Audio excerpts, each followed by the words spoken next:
How's it going, guys? Hope you're all doing well. Let's hope the internet gods are with us today. So I just actually finished doing an hour-long test stream. So basically you can stream to YouTube or Twitch, and you just make it private, and you can see if the stream is going to be holding up. So I just did a test for about an hour, I think an hour and 15 minutes, give or take, and I didn't drop a single frame, no crashing, no lagging. So I'm really hoping that we'll be able to get through today's stream, and maybe we will be okay. So yes, indeed, it is time.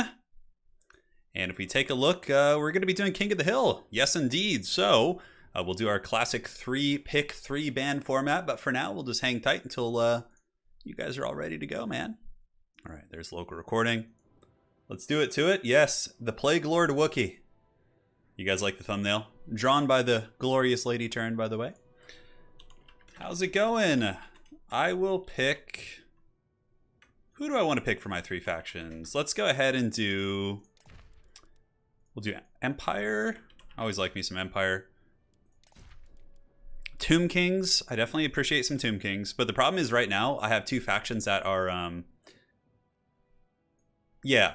The thing is, if I pick Empire, Tomb Kings, and like Dwarf, or like someone else, he could just ban the 3rd faction and then have 2 factions that the Dwarves could easily just crump. Because Dwarves just wreck Empire and Tomb Kings. So I probably have to diversify a little bit.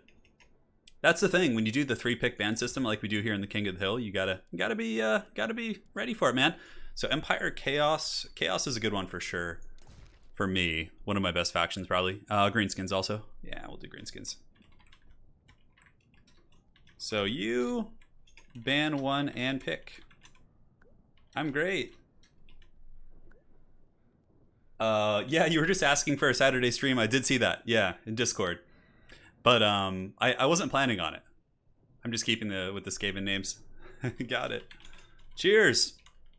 So I'll be playing one of those 3 factions. Hopefully Chaos. Chaos is probably my strongest faction. I'm pretty good at Empire too, though. Or decent, at least. Yeah, we'll see how it goes. Yeah, it had been a while because during the week I had a couple streams and man, they were just like chain crashing. My internet was like really bad and it was like for 2 streams in a row. So I really didn't know how to approach it. I scheduled an appointment for my ISP to come in and fix it in person, but that's not till the 21st. But I ran a test for an hour today and it seemed totally fine. So he's going to pick Vampire Counts. All right, cool. So Chaos versus Vampire Counts isn't very fun, so I'll just go Empire, honestly. Empire versus Vampire Counts is a fun matchup. I always enjoy this one. I got some really weird builds for this. All right. Give Tretch deduction. I love this. Yeah, so this is Jay Phoenix, who of course is a creator in the community as well. And Jay Phoenix, if you're watching the stream, feel free to drop a link to any of your platforms. And yeah, I'll go Empire versus the Vampires. So let's go ahead and get the Wolf up. He can block. We'll do it to it. Got a cold one watching the stream, baby. All right. So let's go ahead and get this build fine-tuned. I got a couple funky builds I like to use against vampires. This one is definitely one of the funkier ones, but we'll make a good time of it. Yeah, it'll be nice. All right, so let's see next. Of course, we'll get some of those guys. And these are another unit I've been really experimenting with quite a bit. I don't know how good they're going to be here, but let's give it a whirl, man. Let's see how they...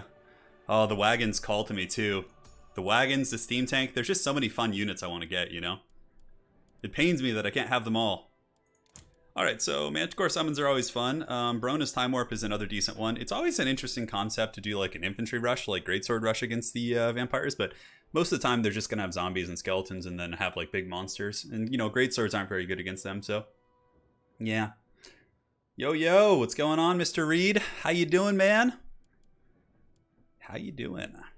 All right, so looking good to me so far. We can get 3 of these guys and then maybe just plop down you, which will be fine. We probably need some stuff that can kill armor.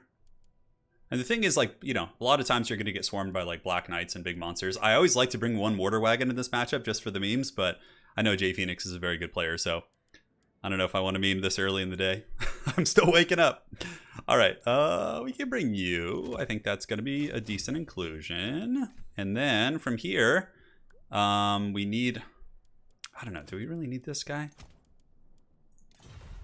I'm trying to do something different, because if I just do the same builds that I do on my videos, then people can just go and look at my videos and I get crumped. That's an interesting choice. Probably will have some Blood Knights of some sort, I would imagine. Yeah, Blood Knights are always pretty good. Demis with Halberds definitely not bad in this matchup, but Demis with Lances are also still pretty substantial. But I think we'll go with you guys, which is fine. Looking good to me. We can get some of you. The party is it's getting started, man. It is getting started indeed. We probably need some more anti-large, though. Something to just drag down some big beastie or something. Pistoliers are another interesting one. It's a little bit tricky, though, if they have, like, really good battlefield control with, like, Outrider, too, is another option. I could get, like, a single grenade launcher. Yeah, I know. I need to upgrade. Yeah, the Discord. So I had to change the Discord link because we had someone that was chain joining our Discord and just spamming, like, racist pictures and racist comments. So, unfortunately, I had to just basically discontinue the link for a couple days until it calmed down. Pretty unfortunate stuff, but it's just the nature of the world, sadly. All right, so for our caster, what do we want to get? There's so many choices. You get good old Davy Crockett. He's always fun. Yeah, Davy Crockett's a fun character. Yeah, we'll do this. Although getting some healing, too, probably isn't bad. Yeah, we'll just do that. Volkmar, you don't really need too much healing with. I mean, not to give away who I'm using, but I just did. Volkmar is definitely a pretty durable lad. Looking fine so far. I could get some wagons. You know, wagons could be an interesting choice. Like a war wagon or two. You can get like one grenade launcher guy just to clear chaff. And from here, how are we looking defensively? Yeah, it's looking all right. A little bit sloppy. Okay, is there any way I can free up those funds? Not really. What do we really need the shields for, to be honest? So close. So close, but no cigar. Alright, so we got the 2 extra spears here, and then we have 600 Gs left to work with. That's fine, we can just do that. Ready. Alright, looks good to me. I don't know how this is going to go, but let's have some fun. Good luck to J Phoenix here.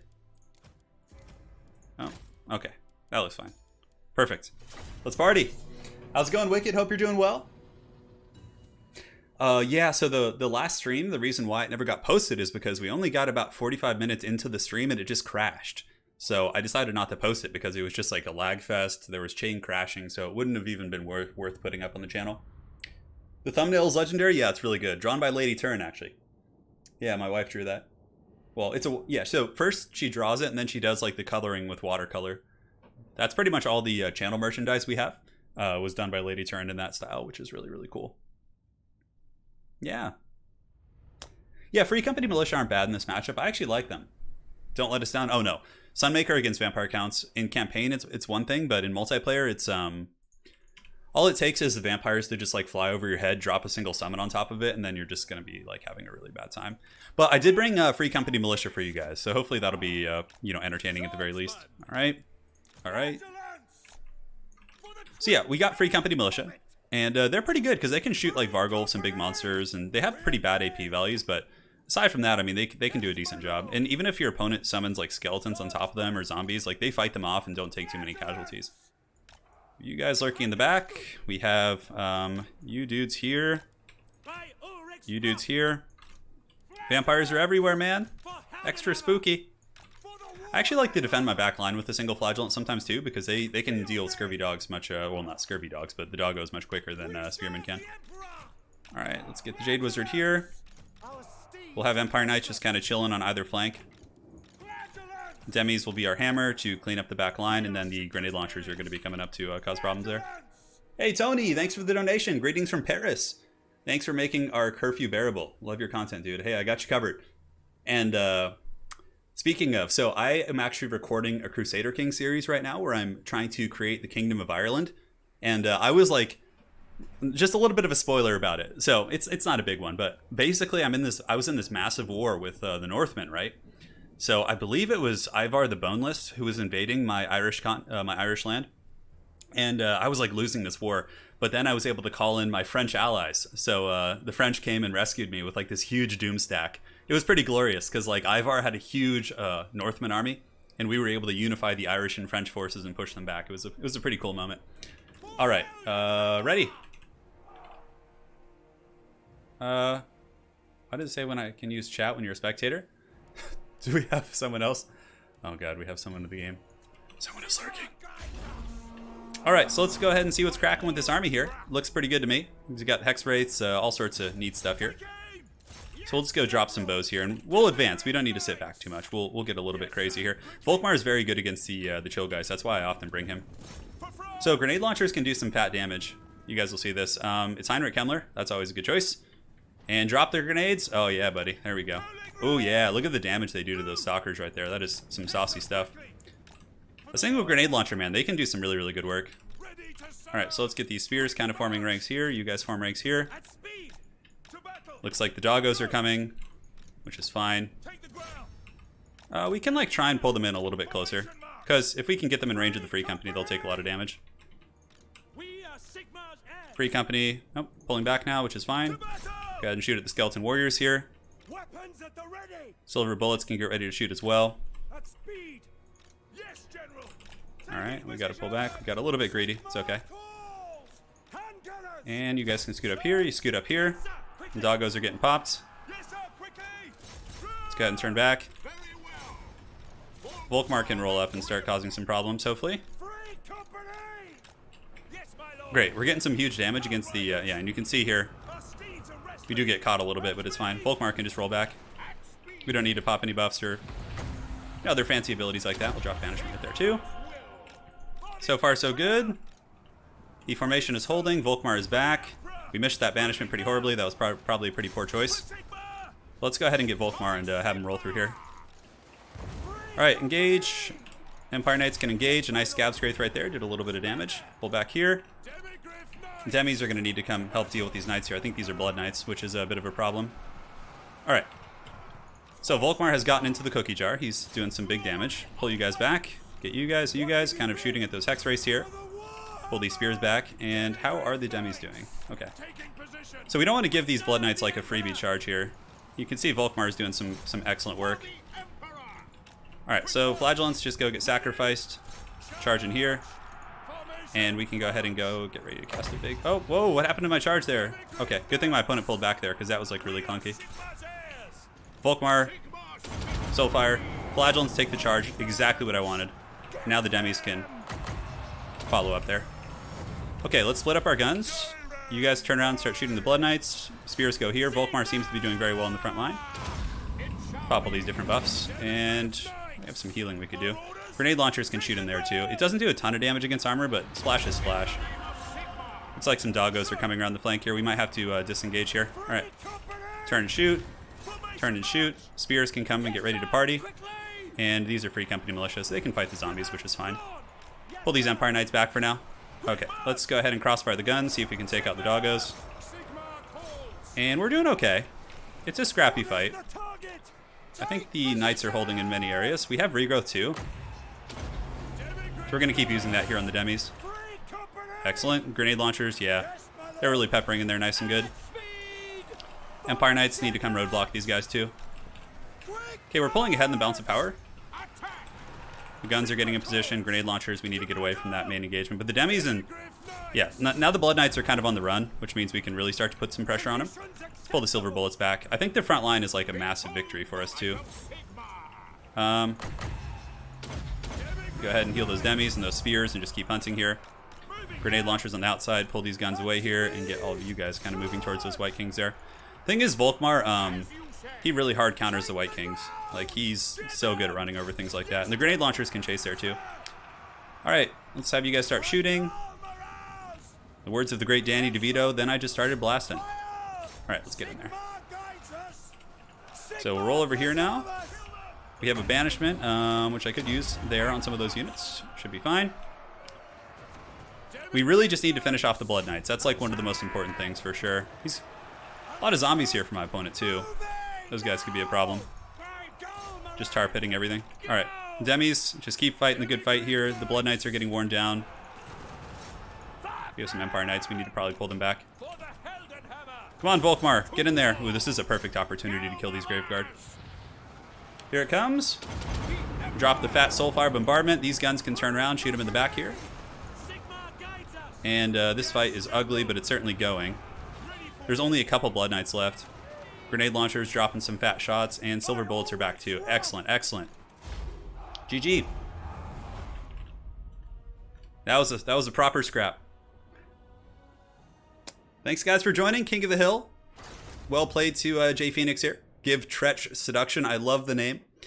Yeah, the build was good. Blood Knights, Scab Wraiths, White Kings, certainly scary stuff. Free Company Militia are very underrated in this matchup though.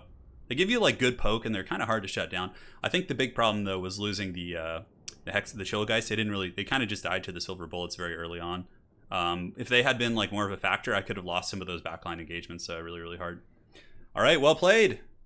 So let me go ahead and update this. I forgot to put the King of the Hill scoreboard up.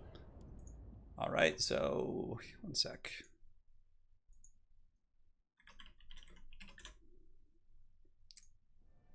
Perfect, so we got Willow. Let me go ahead here and update the King of the Hill score plate. I'm like so out of it right now, man. I do not like playing shortly after I wake up. All right, so that's fine. Turin, and that's just one. I think the score is around here somewhere. Yeah, here it is. Hey, Winan, thank you for the donation, man. The Saturday night Turin stream, I got you, man. I got you covered. All right. Hey, so a Chaos, Empire, and who do I want to pick for my third one? Let's actually do Bretonia. No, I feel like playing a lot of Empire today. I'm feeling quite excited for Sigmar. I could do some vampire counts. I'm pretty subpar at them nowadays. We could do greenskins. So let's mix it up. You guys aren't here to see the same thing over and over. Greenskins, Chaos, and we haven't played Chaos yet. Who else have we not played? Tomb Kings are another good option. I'm pretty decent with Tomb Kings. Yeah, let's do Tomb Kings. If I'm able to get to the next round, I'll do Bretonia. I don't want to play that long though, so I'm hoping I'll just get karate chopped here. Yeah.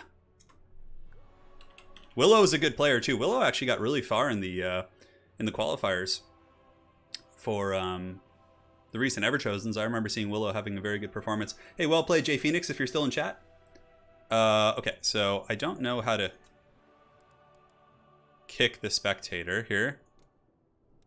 Does anybody know how to do this? Trace, could you please leave the lobby? If any of you guys know how to actually remove the spectator, I mean, it's so dumb.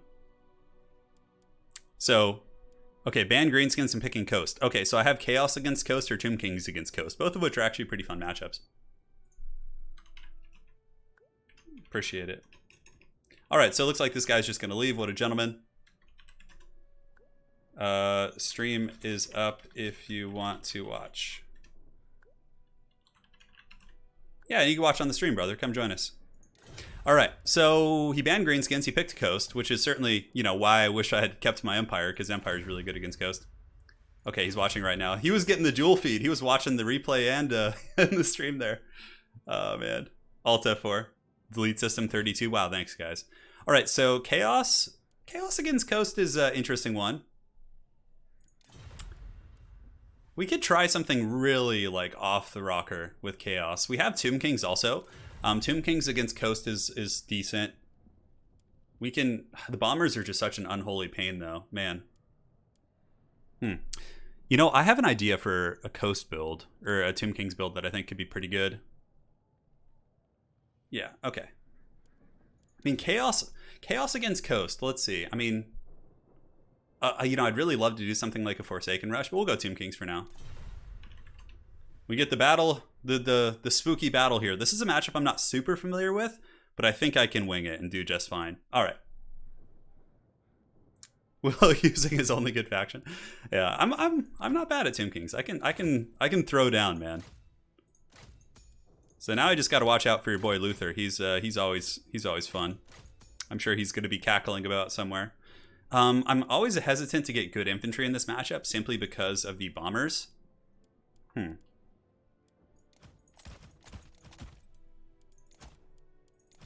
All right, that looks fine. I'm trying something real wacky here, guys. I have no idea how this is going to work. Warp Chicken? Yeah, Warp Chicken is actually really good against Coast, for sure. Tomb Kings against Coast is a fun matchup. I actually do enjoy it. It used to be... There's, like, Tomb Kings players, not Tomb Kings players, but Coast players have really had... have discovered many ways to actually do very well here. But I think I have something in the back pocket here that I can perhaps do very well with. We'll see. We will see, my friends. Okay, that looks good to me. Get some of you guys.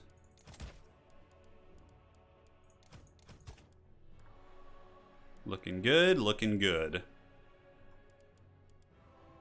It's spooky. It is spooky indeed. Would somebody be so kind and explain today's format? It's just King of the Hill. So basically, the winner stays. The individual who loses the battle will then, just be eliminated. In my case, when I'm eliminated, I'm just going to start casting the games instead of playing. So, but I had the itch to play myself, so I was like, I couldn't, I couldn't not play. This map, this map is interesting for a couple of reasons here. The thing is, how do you deal with your boy Luther? He's so scary, man. And he could go Count Noctilus too and cause some problems. Yeah, chariots are fun also. You have a little bit of armor. Alright, what else do we want to get? Wish I could get 2 of those RORs. That'd be pretty sweet. Okay. Alright, this build is very strange. I think it could work though. This is, I've never used a build like this. Yeah. So Willow, you're going to be the first recipient of this glorious build I have for you here. All right, let's party, man. Man, all right. I'm a little bit nervous about it, actually. Oh man, all right. No carrion spam. No, carrion. Yeah, are very good at chasing down deck droppers, but I went a different path. I went a different route. Elite Construct, Ushopti, Scorpions, Chariots. All those things could work, theoretically, right? Michael Isaac, needs more Way Watchers. Thank you so much for the donation, man. Of the fat 20. 3 chosen to the gods. No, I brought something very funky. Very, very funky, guys. Double Bone Giant. Dude, Double Bone Giant is how I used to roll. Double Bone Giant was like my favorite thing, but Willow is a very fearsome foe, so I'm sure he's privy to my old memes. So... guys, the dreaded catapults are here. The Screaming Skull catapults. I'm like, okay, if he's going to bring like carronades, let's get like a couple Screaming Meme catapults. We can get the casket like chilling over here so he can't shoot it with his cannons. Catapults can be like back here. So yeah, it's a strange old build. Michael Isaac, thank you so much. Again, for that very generous donation, bud. Got a couple skeleton archers. I mean, he might have scurvy dogs, but basically I'm kind of like, let's use my range to force him in, and then sepulchral stalkers can defend my my archers from like bombers and things like that. So yeah, it's an experiment. I don't know how good it's going to be honest. I mean, I'm really putting a lot of the catapults can be like chilling over here, so it's like hard for the carronades to draw a line of sight. There we go. Yeah, I got a ton of horsemen too. Because, the various horseman units can usually do pretty well for you. And then these ones can be like on the harass train, so they can be like going back here and going back here. Ready for the crazy coming your way? Oh god. I think by crazy he probably means Luther Harkin. I'm not sure though. Dude, the catapults aren't bad here though. I don't think they're that bad. I actually think they're decent against the Vampire Coast. Like, yeah, they have some meme potential. Good luck, man. I hope Willow is able to just crush me so I can start casting games. But I will not go easily. Oh, let's get these guys back here a little bit. They can actually lurk in the trees. Yeah. Hey, E&O, thank you for the kind words, man. Alright, so first things first, let's get our catapults blasting the appropriate targets. So Casket can shoot you, and you guys can just start going into those, which is fine. Is that a bloated corpse? Oh my god, it is. He's got the double bloat, man. Thankfully, I can just run the bloat over with this guy here. So let's pull you guys in, let's pull you in. I'm tempted to get run into that bloat there, but,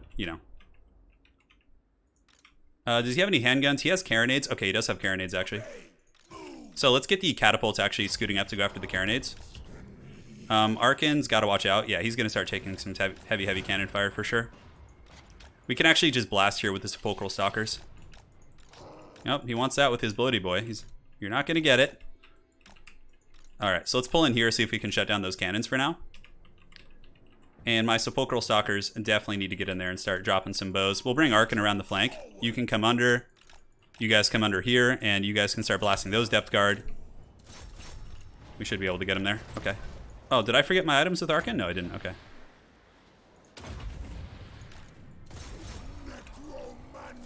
Okay, so bloat needs to go down. It's being focused heavily.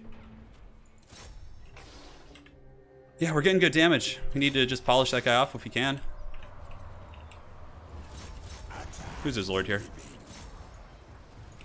Okay, Arkin, let's get you back. Oh, he actually like snared me or something. Okay, that's interesting.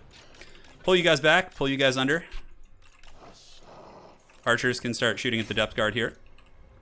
Arkin, you are free now. Oh, he brought Aranessa. That's cool. Excellent. So yeah, we did some big damage to his carronades. Looks like he got us with that one bloat there, which is fine. And yeah, we're getting some solid work in, man. Getting some solid damage. Sepulchral Stalkers getting some good side angles. We can actually pull you guys under now. And yeah, the carronades are getting popped pretty good, so we'll just keep shooting here. Casket can start rocking into that carronade as well, because we need to kill them eventually. All right? Horsemen jump in there. You guys pull back. And go ahead and overcast the Spirit Leech, see if we can tag those guys real quick. Excellent. All right, Stalkers, let's pull you guys back. Seems like we're getting good damage. One of the carronades is fully done, so let's get all our artillery now and finish off the other one. Cool. Arkin can go ahead and roll there. And how are we doing here? Sepulchral Stalkers can keep pulling. I think we're doing good. We have a new Shopti summon too, so worst case scenario, we just do Shopti summon him. He's getting his summons going. Arkin, how you doing? Arkin's still rolling dirty. As a matter of fact, we could Buna those guys, but it's just so not worth it.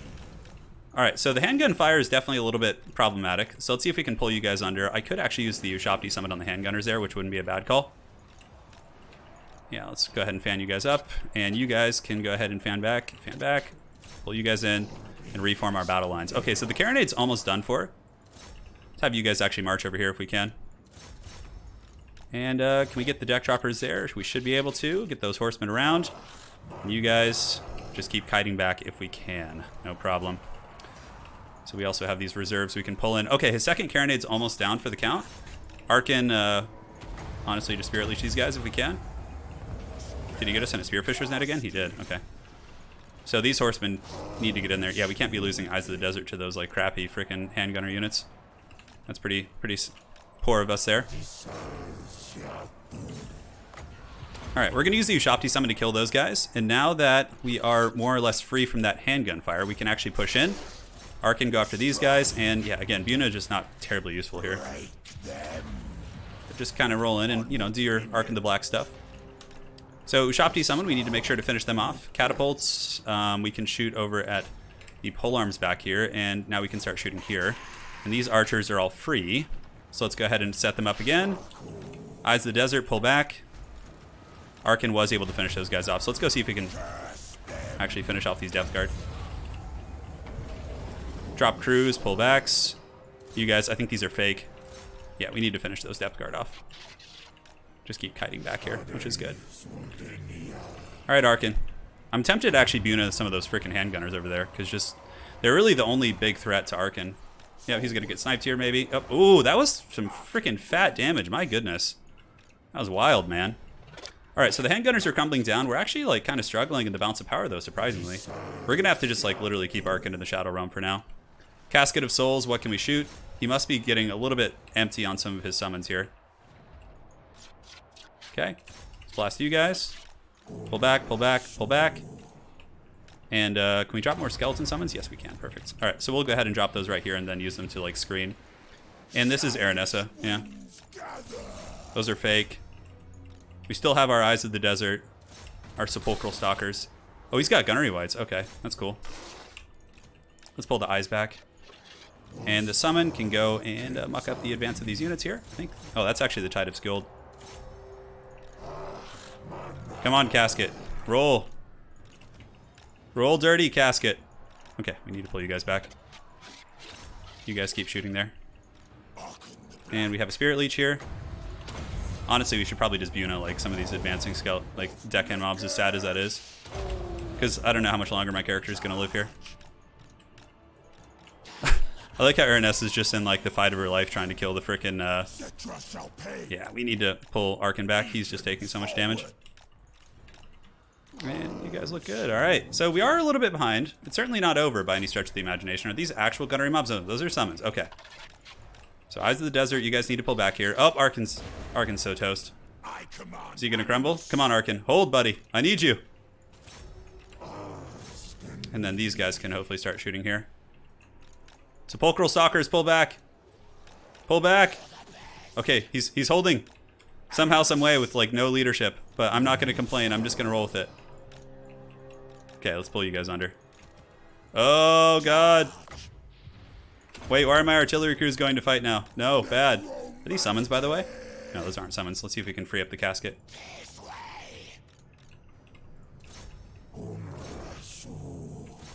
Okay, so we're running from these stupid halberds over here. Arkin can go, like, sit in a tree. K-I-S-S-I-N-G.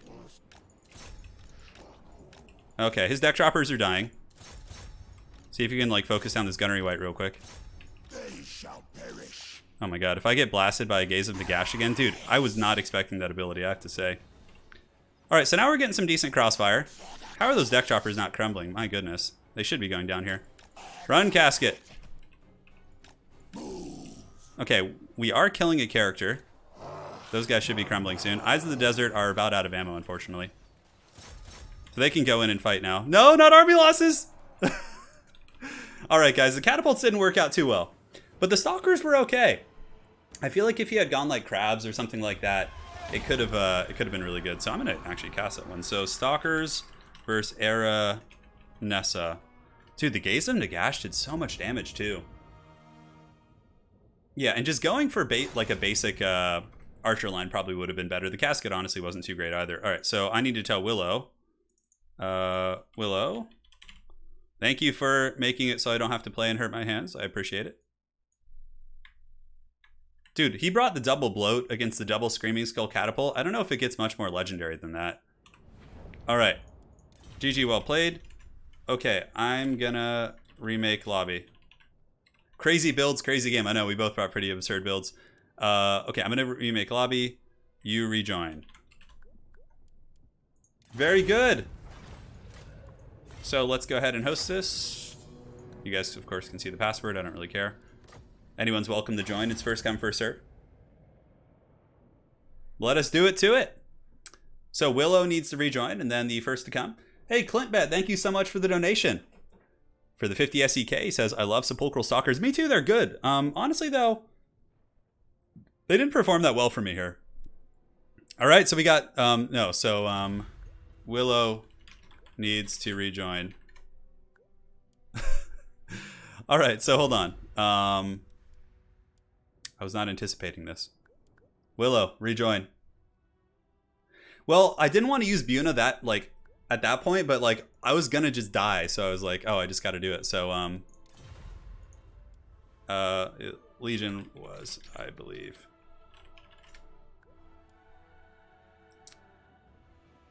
Fear not, Zeba. We will have a lot of games. Alright, cool. So for the next map, we can do Oakenhammer. Willow picks 3. And then we go from there. The Bloaty Boys, one Bloaty Boy actually did kill some horsemen. Yeah. Yeah, for sure. Like, one Bloaty Boy killed, I think, like, some skeleton horsemen. Honestly, probably not an effective trade because they cost about the same.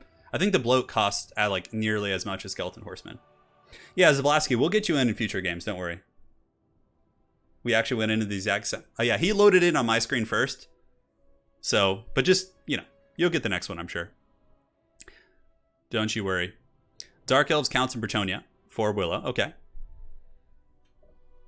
I'm going to get some water real quick, my friends. Daniel Barber, not yet. I will have a streaming schedule set up soon. I'll probably make a public video, but right now I don't. Simply because my internet's been really shaky lately. So I'm just kind of like testing the waters right now.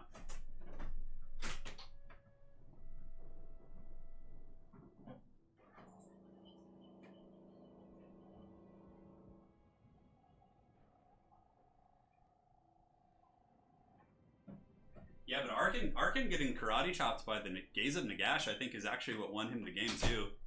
Like, Arkin just got dunked on so freaking hard, man. You want the King of the Dead blocker? That's reserved for when he's the King of the Hill. It's a special occasion. All right, so we got Dark Elves. Ooh, that's exciting. Willow going to be playing Dark Elves against Legion's Coast, maybe?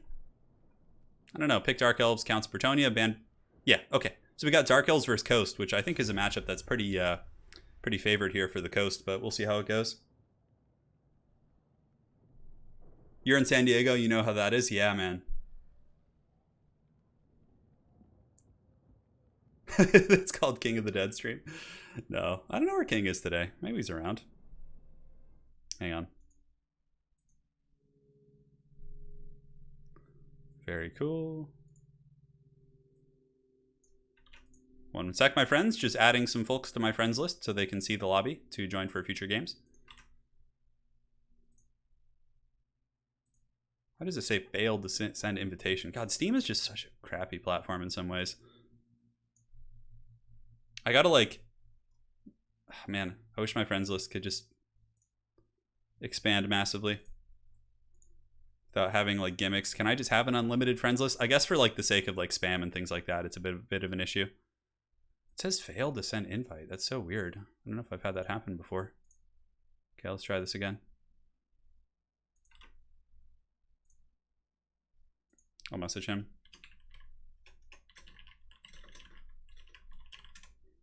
Yeah, King's probably working on his lag. I actually played 3 games against King of the Dead yesterday. We had a really good series. So those games will be going up on the channel soon. Yeah. Working on his dreaded lag switch. Yeah, I know, man. We gotta wait until December for our new content, huh? Yeah, Papa Palpatine, you just got to join the lobby when it's open. Normally, of course, I do have a schedule of players who are playing the King of the Hill to make it a little bit more organized, but I wasn't sure if my stream would crash today, so I just kind of like shot from the hip and went a little bit more casual, so yeah, as far as this matchup goes, I mean, I think Shades are really good. I think going with like Bolt Throwers very wide with like Dark Riders, Repeater Crossbows, like all that stuff, traditional stuff can be good.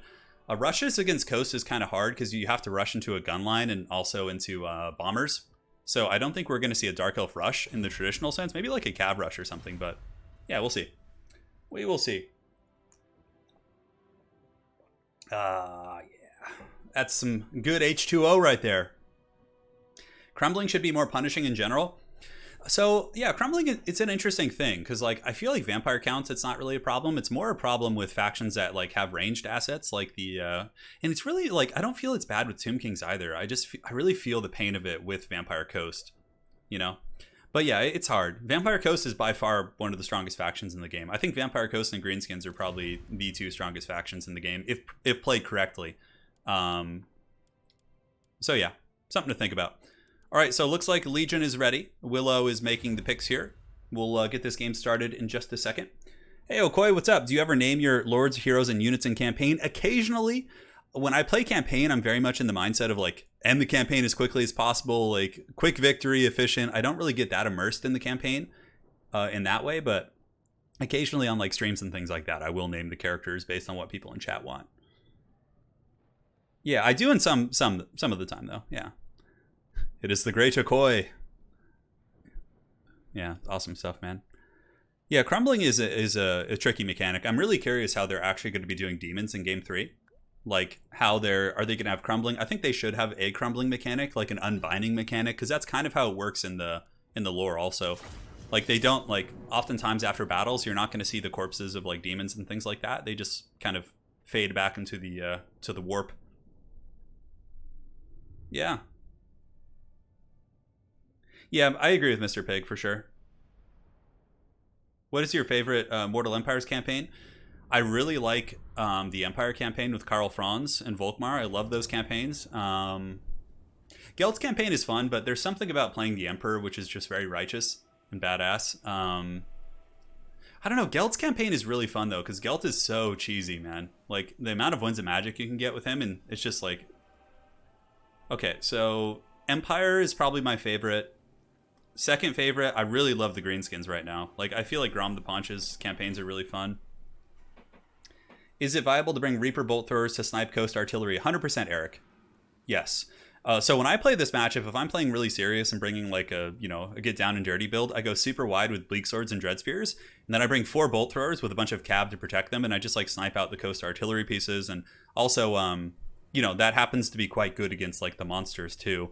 Although coast doesn't always go arty, right? So in this case, you can see Legion does have deckhand mobs in the front, halberds in the secondary, double Mourngul. So this is always kind of indicative of a bit of a rush build, right? So bombers, Mournguls, aggression, marching forward, causing some pain with the inexorable advance of the handgunners here in the back line, also causing some pressure. And Vampire Fleet Captain as well.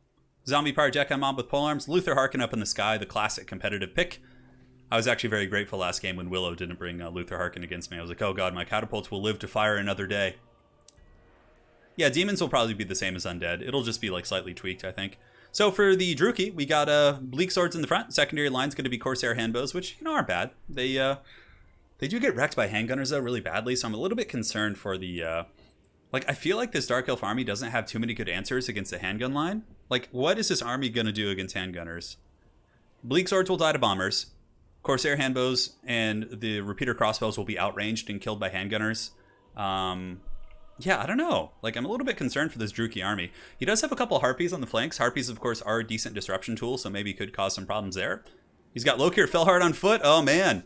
Looks like I infected Willow with the meme train, so he's going to be bringing Lokir on foot, who does heal when he's in combat. He does also have a master as well. As far as his caster goes, it is going to be a Burning Head caster, I think, in order for the Druki to win this game. I think that he's going to have some extremely efficient usage of his Lore of Fire. Otherwise, I think the Vampire Coast army does seem to have a topical advantage, just looking at things here. All right, so one sec here. Moving this over. We're all set. Hey, Turin, just wanted to let you know that my husband and I really enjoy watching your videos. You're so positive and hilarious and always so supportive of the players. Hey, right on. Really appreciate that. Your name is a little bit tough for me to say. Catty Withak? I'm trying so hard. It's probably some pronunciation. Well, I'm glad you enjoy the videos, and thank you so much. I hope you and your husband are having a great time watching these battles. Yes.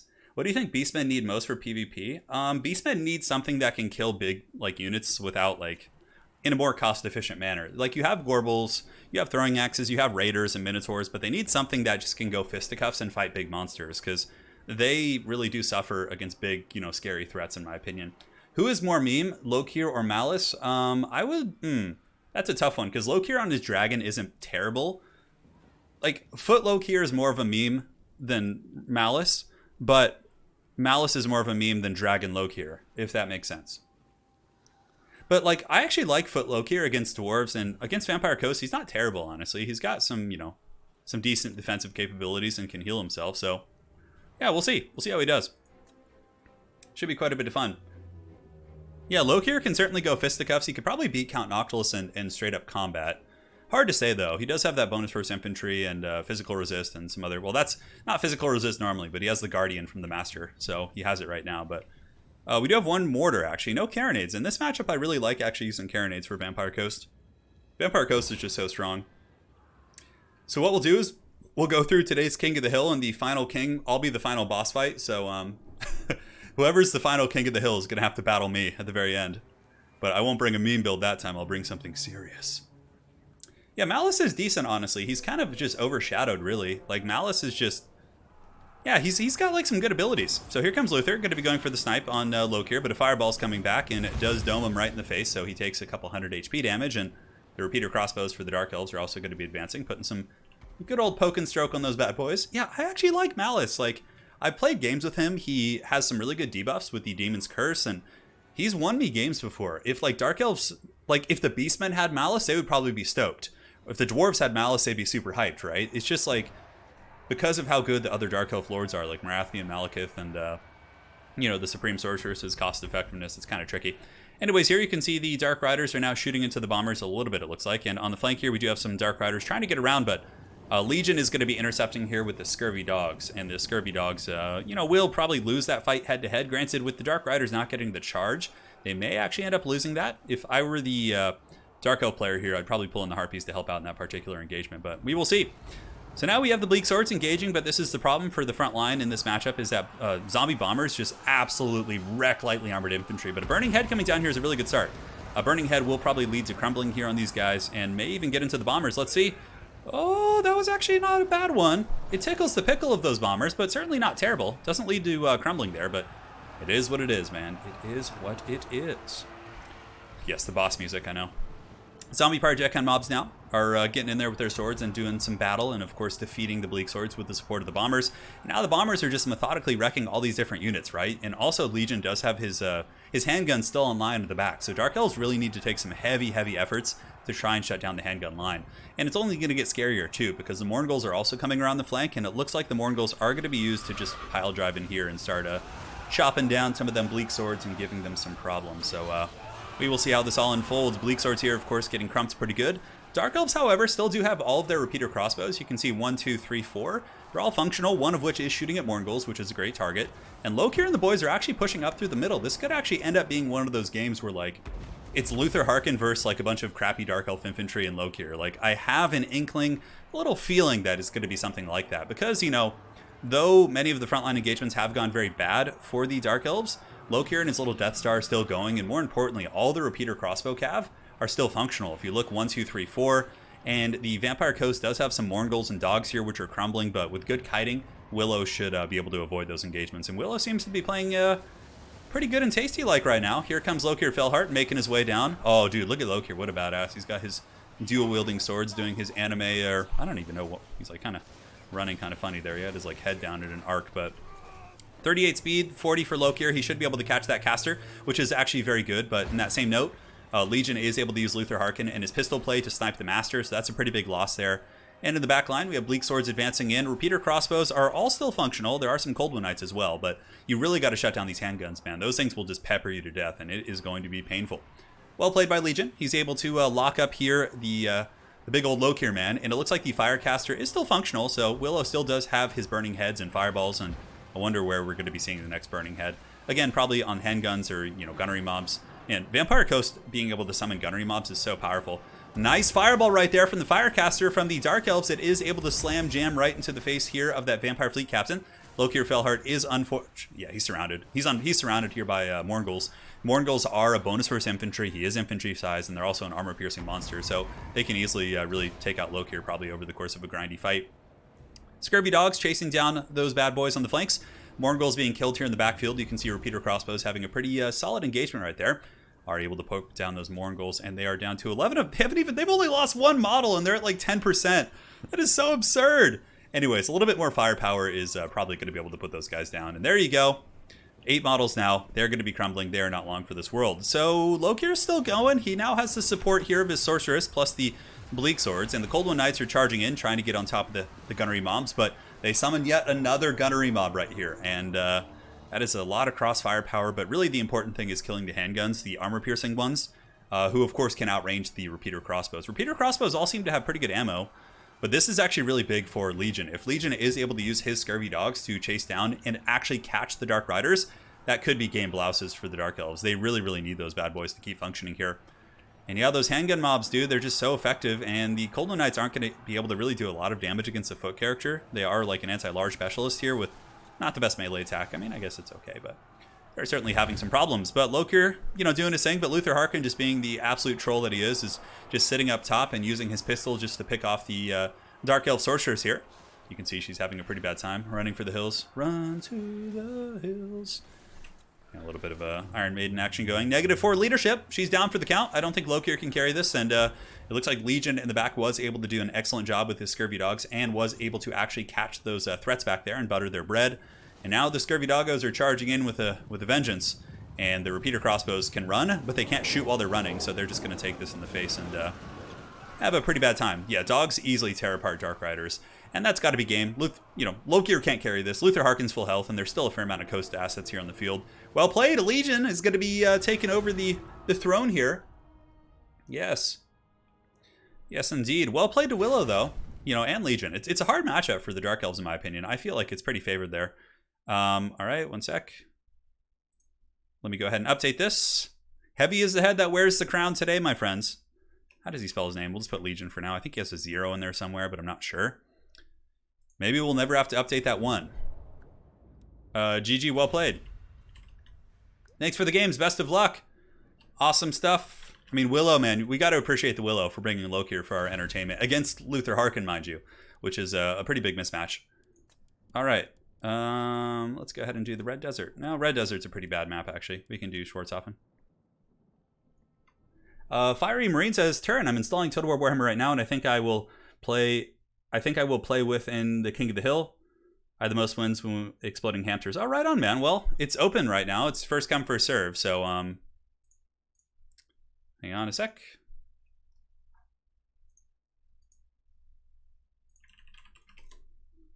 Just making sure we're all squared away. All right, so we have its current year facing off against Legion here. So let's go ahead and get a screen blocker up since I accidentally clicked on his army. I gotta like move the video capture device. I'm like casting in my boxers right now, and I keep almost clicking it on. That would be so bad. All right, cool. Let's do it. So its current year is actually a content creator as well. So if you are watching this current year, please feel free to drop a link to your channel in the chat. We'll do it to it. We will do it to it. Yeah, I feel like Luther could be given a lot less ammo. He's just so crazy with that. So, I guess it's locked. What's locked? The lobby? Okay, they're doing their picks and bans. Cool. We are all set, my friends. All right, looks fun. Looks fun. Now it's just time to hang out and chat, man. Hope you guys are doing well. What do you think about Warplock Jezzails? I think Warplock Jezzails are a staple of Skaven play. They're really good in campaign, and they're really good in multiplayer also. Eldrin of the Mist. Hey, Turin, which hero for Beastmen would you rather have? A melee-focused Centaur, a range-focused Centaur, or magic caster Centaur? I feel like a melee... It depends, man. I mean, those are all interesting choices. And in what way would you want them? I mean, I want them all. But I don't think you need a magic-focused Centaur. Like, I think the Ray Shamans are fine for that. You already have a Gorbel, so maybe like a ranged-focused one that had like really good throwing axe damage. I think that would probably be the most useful. Turin Lewd reveal stream. Oh my god. Lashlo says, I was away from the game for half a year now. Do we have any news about the new DLC? Yeah, the new DLC is confirmed to be coming in December. So I don't know when, but hopefully early in December there. Hey, sorry, I missed that, Joel. Yeah, I was getting someone added. Okay, so Joel sent a super chat saying, Yo, Turn, wanted to watch that generic Lord King of the Hill, but it was set to private. What happened? Love the content. Thank you so much for the donation. And what happened with that is my stream crashed within the first like 30 minutes, and I couldn't continue the stream. So it basically just never happened. But I will do it again. It will happen. We got player here who says, I don't play multiplayer, but I noticed nobody uses Ripperdactyls. They're okay. They're very niche because they're very squishy. They're very much glass cannon units. But yeah, I think they're pretty good. But like not in every matchup. Ripperdactyls aren't bad. I think they're like a neutral unit, a niche unit that has some applications, but isn't in auto-include, which is probably why you don't see them terribly often. Yeah. Any new friendly factions? Honestly, if you want to like really improve your skills, Empire is a really good one to play because they're super diverse, they're micro-intensive, and really only have like one bad matchup in my opinion, which is Dwarves. But if you're looking for something easy, honestly, like easier factions to get into are like Norska, Chaos, Greenskins, like factions that you can just do easy rushes with, you know, with good quality infantry that are less micro-intensive. But it really depends. I always recommend Empire and Greenskins for newer players because they're both really diverse, top-tier factions, have very few weaknesses, and are really, really good choices. When I play in tournaments, my main factions are Chaos, Greenskins, and Empire. Like, bam, 100%. And then I mix in Vampire Coast if I'm feeling a little nasty. All right, so it looks like we got Vampire Counts versus Greenskins. This is a fun matchup. I actually like this one. It used to be a horrible matchup for the Greenskins, but now it's actually one that's pretty good for them. But really good specialist Vampire Count players can win this one too. It's a good matchup. Yeah.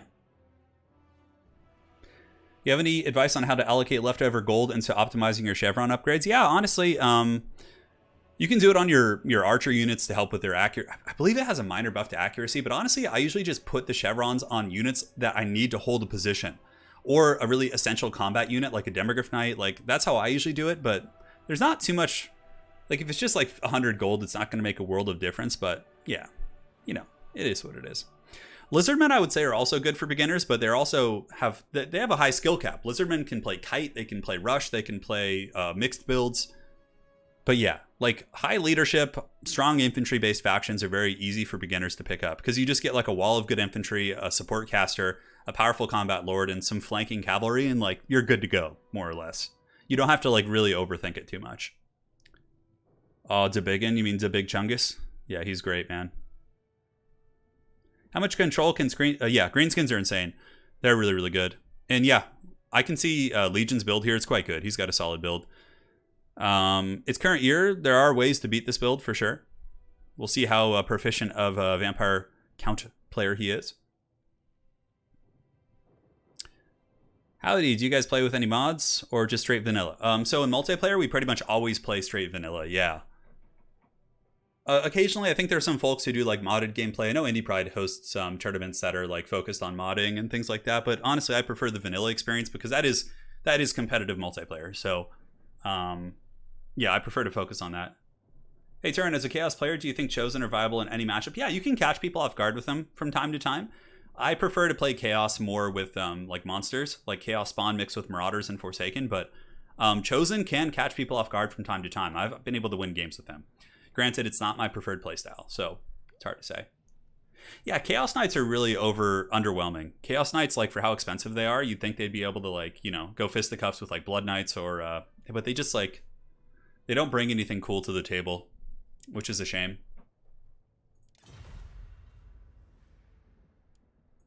All right, so the players are ready. Jedi Mazdamundi, thank you for the $9.99. Hope you're doing well, brother. I'm doing very well. What Mark of Chaos are you most excited for in Warhammer 3? Nurgle. Yeah, I play Nurgle in tabletop for my 40k army, so I want to really get some Nurgle action going. Yeah, I love the slow, tanky grind like playstyle. It's badass. Yeah. It is badass indeed. A Jedi Mazdamundi, thank you so much, man. Give me that Mark of Nurgle, man. Give it to us. So, see, Coffee in chat with some insight here on the upcoming matchup says... His boy, its current year, is a very, very good counts player. I'm excited to see it then. Creative build maker and strong tactician. I love it. Well, let's see what he can do against the Legion, who is the current king of the hill. Where is your wife from in Poland? Outside of, like, not Warsaw, but like, you know, probably like an hour and 15 minutes outside of Warsaw, kind of in the countryside. Yeah, it's beautiful where she lives. It's like this awesome forest. It's very enchanted. Yeah. Yeah, Chaos Knights against Wood Elves aren't bad, for sure. Oh, yeah. Here we go. No, I'm excited for Khorne, too, trust me. But, like, Nurgle is probably one of my favorite Chaos bros. I love the Baroque look of, like, Nurgle warriors with, like, the horns and the hoods and, like, the cloaks. I just think it's such a cool aesthetic. All right, guys. Let's take a look at the build of the Greenskins after we get rid of the Condom Wolf. Thank you for protecting the stream from the dangers of the old world. So, for Legion, he's got double giant. This is like an old school anti-vampire count. You get elite infantry, you stack giants on them, they come in with their monsters, the giants club them, you prosper. So it's one way of playing this. It's not my preferred playstyle. When I like this, I like Grom the Paunch. I also like to use Savage Orc Biggins just like this, but on top of that, I like to use Savage Orc Airboys to kill Mortis Engines and some of the other monsters. But a build like this can 100% work. So it's a Savage Orc Biggin box, double giant. Skarsnik is going to be there to try and rampage the Mortis Engine, rampage high value characters. You get the picture. Orc Shaman with some standard spells, Brain Busta, Fist of Gork, and Ere We Go. And it looks like it is also going to be Dust Swamp Things. Now, the reason why these guys have some viability against vampire counts is because they themselves cause terror. Therefore, they are immune to being terror routed. So they actually stay and fight for some time. And they also have an aura. So if somebody comes to fight this little box here, they can do some work. So yeah, very, very, very simple build. And it can work. It can work. So now for the build of its current year, he's got Sternsman, Graveguard Frontline. Sternsman will be very effective against Savage Orcs. And the Karen Wraiths are also a nice asset. Granted, these guys can be given magic damage by the Orc Shaman, so he's got to be careful. He's got Black Knights, Skeleton Spearmen, more Karen Wraiths, and we got Heinrich Kemmler with Krell, which is very good. Because again, summoning Krell to beat on a giant is going to be nice. So as far as this army goes, I'm a little bit concerned that maybe it doesn't have enough anti-giant tools like like Blood Knight or Terrorgeist, like breath attacks, things like that. But the thing is, its current year has a really, really good set of, basically abilities here that he can kill the Savage Orc Biggins pretty well with the Mortis Engine, with probably Scab Scraths and, some of his Black Knight cycle charging. So he certainly has that advantage. So if he can kill the box of Savage Orc Biggins and just surround and grind the giants down with attrition, with like skeleton spears, he should potentially be in decent shape. But we'll see how it goes. A lot of it's going to come down to execution, and we will do it to it. Yeah, Stone Trolls are good. Stone Trolls are good in this matchup. They're not immune to Psychology, though, so they can be routed off and break, which can pretty much lead to a GG. But I do bring... that's not necessarily true. My build against Vampire Counts, which I pretty much stole from Aerocrastic, uses double Troll in it. Basic Trolls, actually, to stop the Black Knights. Yeah. I don't know if there's going to be enough to deal with the Giants, though. That's my only concern. Plus, we also have Bob here. The Black Orc Big Boss is going to be able to beat down that White King pretty easily in combat, so... His current year is like, oh my. Yeah. Pretty magical stuff. I like the build here from both players. Again, I think you need a little something, but if you can kill all the, the Savage Orc Biggins and some of those other assets, you can do the trick. Can we get some cinematic giant action? I got you covered, man. Don't you worry. Don't you worry. So the Greenskins are moving forward. The great battle of our time. Savage Orc Biggins are very, very good at cutting through pretty much anything. Even against like armored foes, Savage Orc Biggins have such good melee attack and just a charge bonus and weapon strength. They can really crump most targets. Also, we do have the Trolls. Scab Scrath could be quite good against this box. For example, Scab Scrath aimed like up the flank here, and you can see now the Vampire Counts are going to be taking their time and getting a good surround. Heinrich Kemmler, as far as spells, Curse of Years, no Winds of Death. Winds of Death would be quite funny, but now the Black Knights are going to be charging it. Gotta watch out, though. They could get rampaged and karate chop pretty easily. The Giant is waiting here, and the Black Knights do have that bonus for his infantry. So they charge in, and do they kill anything? Scab Scrath going down to the far side. And the Black Knights are able to pull back before they lose any models. We'll see. 45 of 45. Okay, so they don't lose any models for their efforts. And they do also kind of bait out a rally. So honestly, I would just wait for that rally to end to let the zombies fight for a second. Granted, it looks like it's more or less over there anyways. So right here, I think Legion needs to use Fist of Gork on top of the Savage Orcs, although Brainbuster will do the trick. Ooh, nice damage there. Really good cast by Legion. Able to take those Hex Race down to 42 of 45. And Curse of Years is active, and that's also quite nice here because it hits the entire box of Legion, so very good response there from the Vampire Counts. The entire box here is going to be getting negative 24 melee attack. That is a really, really substantial debuff. But anyways, now the Mortis Engine needs to get in, and it actually looks like the Greenskin box is taking a lot of damage. Yeah, the Savage Orc here getting crumped pretty good. These ones have Fist of Gork, so they're really actually cutting through those Hex Race very quickly. Its current year definitely needs to pull back the Hex Race immediately to escape that further beating. But the Mortis Engine is still functional. It's going strong. It's draining down these Savage Orcs. Could potentially lead to some routing here. You have to remember, though, the Black Orc Big Boss does have the Rabble Rouser, so he gives immune to Psych to all nearby units. So it's not going to be easy to break those guys. But if you look at the back line, 2 of these Savage Orc Biggins have been broken. They're running for the hills, man. And now I don't think its current year is going to let those get away. Yeah, very, very nice play. Savage Orc Biggins are broken. These ones are running for the hills.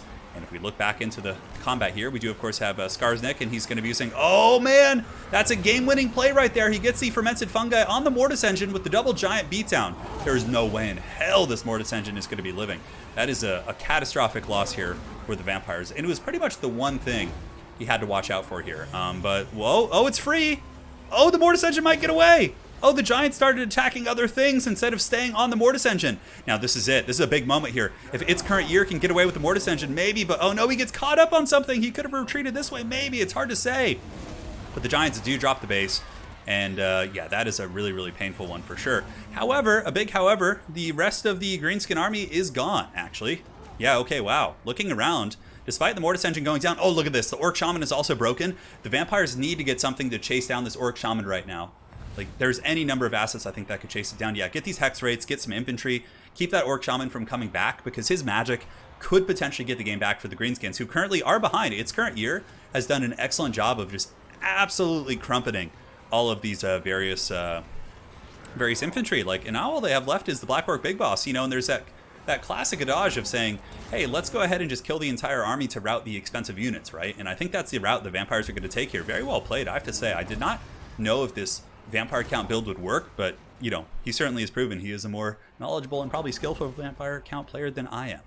Cairn Race coming back in. It looks like a Brain Bust going to be going down of some sort. Skarsnik is shaken. Double Giants are still causing problems for sure, but there's no way this Orc Shaman is going to be able to do too much more. A Brain Bust in that blob would be very nasty, but these guys probably will terror out him and then simply just chase him off. Very good reaction there. A couple Black Knights coming as well. So looks like Bob is down for the count. One of the White Kings is very low. We have some Savage Orc Biggins in the horizon here that are trying to come back, but I don't think they're going to. And you can also see that the Swamp Things were routed off the map here. Oh no, the Swamp Things are back! Heinrich Kemmler wasn't able to get them. And they're here, they're regenerating. Is that a beacon of hope I smell? I don't think so. White King here is getting hit with Fermented Fungi, and now the two Giants are going to be dropping the base. It's really important when you're playing with these Giants to make sure that your attacks are going on the right targets. Otherwise, they'll just start feeding on zombies or chaff. Man, a Brain Buster, like overcasted right here, would be so freaking good. Skarsnik is broken too, which is really, really painful. Orc Shaman is broken, and now it's more or less just the Double Giant. And I kind of started rotating away from using the Double Giant. I found that this kind of thing would just happen. But yeah, I mean, you know, it's still going. The Giants are going to be relatively tough to kill, but, you know, every kind of poking damage is adding up here, especially without leadership nearby to support. You got some Savage Orc Biggins there on the far side. I think in most tournaments I have watched, I feel like Greenskins usually do ban Vampire counts. Like, it's a matchup that Greenskins can win for sure, but it's one that I found most Greenskin specialists don't like to play. So looks like that's going to be it. I think it's over at this point. I don't think the two Giants can do it. One of their leadership is way too low. And, you know, there's Skeleton Spears in here, which will do really good steady damage over time. River Trolls are fighting some zombie summons on the edge of the map, which is not going to be terribly significant. And Heinrich Kemmler will cackle another day, laughing all the way to the blood bank. Yes. Yeah, Giants are really cool. And they just actually released some new tabletop models for Giants in the dreaded Age of Sigmar. But, yeah, they look really good. So Giants are shaken. It's only a matter of time now. It's more or less just a grind. I mean, maybe if they can kill the White King here. Like, what do? You kill the White King if the Swamp Things are allowed to come back, but there's no way. Its current year seems to be very on point with chasing things off. He could even get the Hex Race and hunt down the juicy Swamp Things over here on the far side. Yeah, Foot of Gork. Oh my god. A Foot of Gork right here would just give me a hard on. Like, right here. Oh my god. It would be over, dude. Yeah, one of the Giants, they do get Spited a Bad Moon to give him a nice boon. Man, 750 weapon strength. That's actually a really good buff. And one of the White Kings is dying. Scab Scraith actually being cast on Skarsnik, which is hilarious. More so probably to send a message, but you got to make sure the Swamp Things don't get back here. Yeah, get some of those, yeah, you can see right now he realizes, and now the Cav are going to be intercepting to Swamp Things. Skarsnik is making his way in, and looks like he is intercepted by White King, but oh, the White King gets taken out by Goblin. Nice right there, nice. And here comes the Giants, rotating over, gonna come fight with Skarsnik. Oh my god. If they get freaking Heinrich Kemmler, no way, dude. No freaking way. Heinrich Kemmler is not low enough to be rampaged. You have to be below 80% HP. He gets away. Oh my god. If they actually got Heinrich Kemmler with that, that would have been something, man. Dude, that could have pulled the balance of power back, honestly. This is a shit ton of vampires, though. And here, you can see the Hex Racer preparing for a rear charge against the Swamp Things, who are, of course, probably going to win against Black Knights, but if they get rear charged by the Hex Race here, it's going to be bad. Oh, sorry about that, guys. Hit the wrong button on my keyboard. There you go. Swamp Things will 100% break to that pressure. You can see they're wavering now. And now back to the Giants as they try their best to hold. I don't think they're going to be able to hold for much longer. Continuing to crump and stomp some zombies, but Legion knows it's over. GG, well played! Goblin cares not for whites, he does not. Get him, lads! The lads are ready! Where's the Idol and the Paunch? Idol is okay in this matchup. He's really good at crowd clearing hordes like that. I mean, based against this build, an Idol might have been better than the Giants, actually. But how can you know what your opponent's going to bring, so... Alright guys, heavy is the head that wears the crown. Nobody today is lasting more than one game, which is a really good sign for the multiplayer community. Alright, current year. Alright, well played to current year. His biggest fan in chat was indeed correct, hyping him up as a very good Vampire Count player. I can see that is the case. So well played to him. Come on. Fit in the box. It fits in the box, precious.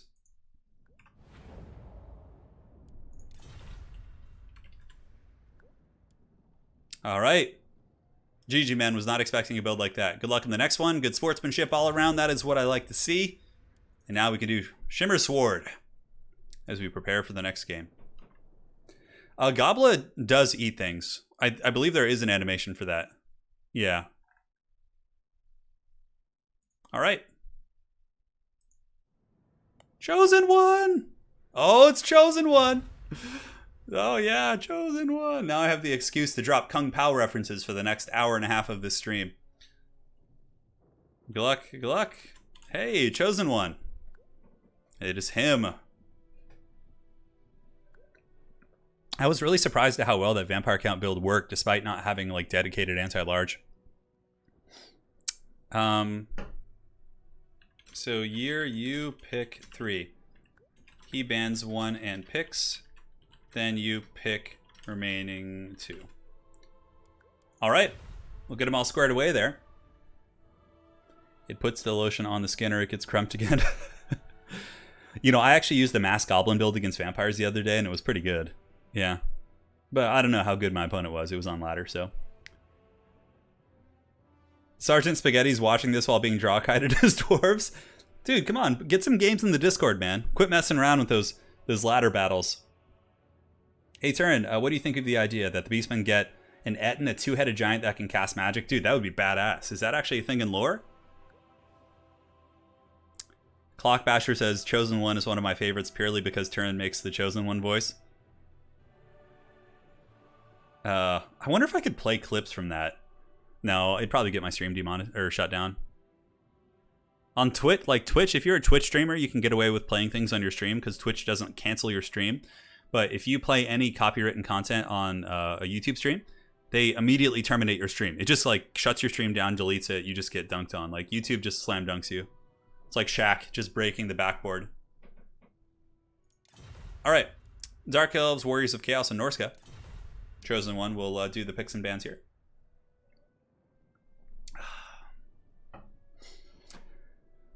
Oh, you were the Chosen One. Weo. I know. It never gets old, dude. Yeah, YouTube is pretty ruthless with that, with streams. I remember like one time on a stream I looked up, I was like showing someone like a 3-second clip from a movie, and then my stream got shut down. And there was like 1,500 people watching, and it was like, yeah, it was a huge bummer. I wouldn't worry about it. The studio that has made it is probably defunct. Well, somebody owns the rights to it, I'm sure. Like, who's selling it and making profit still, you know? Yeah. But it's so weird on Twitch how they just don't give a shit about that. Like, on Twitch, you can listen to, like, copywritten music. I mean, the VOD afterwards will be shut down, like, you know, muted, but, like, yeah, I don't know. Yeah, I agree. I think that's one of the only circumstances in which I feel Twitch is probably superior. I mean, Twitch has a lot of better streaming capabilities than YouTube, but that's one of the big things that Twitch has. Like, you can listen to any music. Like, if we were on Twitch, I could be listening to my favorite songs with you guys, and we could be talking about music, and there's a lot of things we could be doing. But what is your favorite janky vehicle? Dude, the wagon, of course, man. Imagine wagons all day. Yeah. Any reason you stream on YouTube instead of Twitch? Honestly, like, I love the community here on YouTube. I find that the chat is great here. You guys are all friendly, very supportive. Like, yeah, I don't know. Like, Twitch, Total War isn't very popular on Twitch also. So I'd rather just get it on YouTube and do it all here. Yeah. They changed them rules on Twitch. I just went on to somebody's Magic stream the other day, and they were listening to, like, Metallica or something. I love how Crazy C4 just appears in chat and says, look at this photograph. Every time I do, it makes me laugh. It's so stupid. I love it. All right, so we got Dark Elves versus Greenskins, I think. Yeah, looks good. Looks good to me. Dude, I'd love some pierogi right now. Pierogi is the food of the gods. Lady Turin and I last night actually played, Lady Turin and I played a 3-hour long Heroes of Might and Magic 3 game. I've been practicing a lot, guys. When you see me on the next Heroes stream, no mercy will be shown to my opponent. Berserker Pascal, thank you so much for the $11.71. Currently preparing a Warhammer Fantasy RP campaign for tomorrow. Nothing better than some Turin stream on the side. Hell yeah, man. What are the conditions of your stream? Are you guys doing like, yeah, like what part of the old world are you going to be in? What are the character parameters? Let us know in chat, man. Yeah.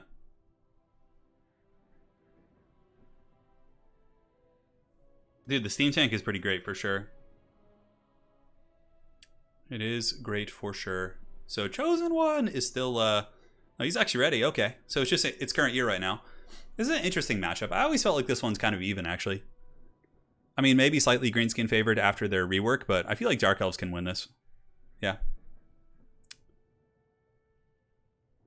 Yeah, you know, I would not be opposed to dual streaming. So having a restream on Twitch, for example, having you know, a stream on YouTube and on Twitch. But like, if I ever had to choose between them, it would always be my YouTube. So, yeah.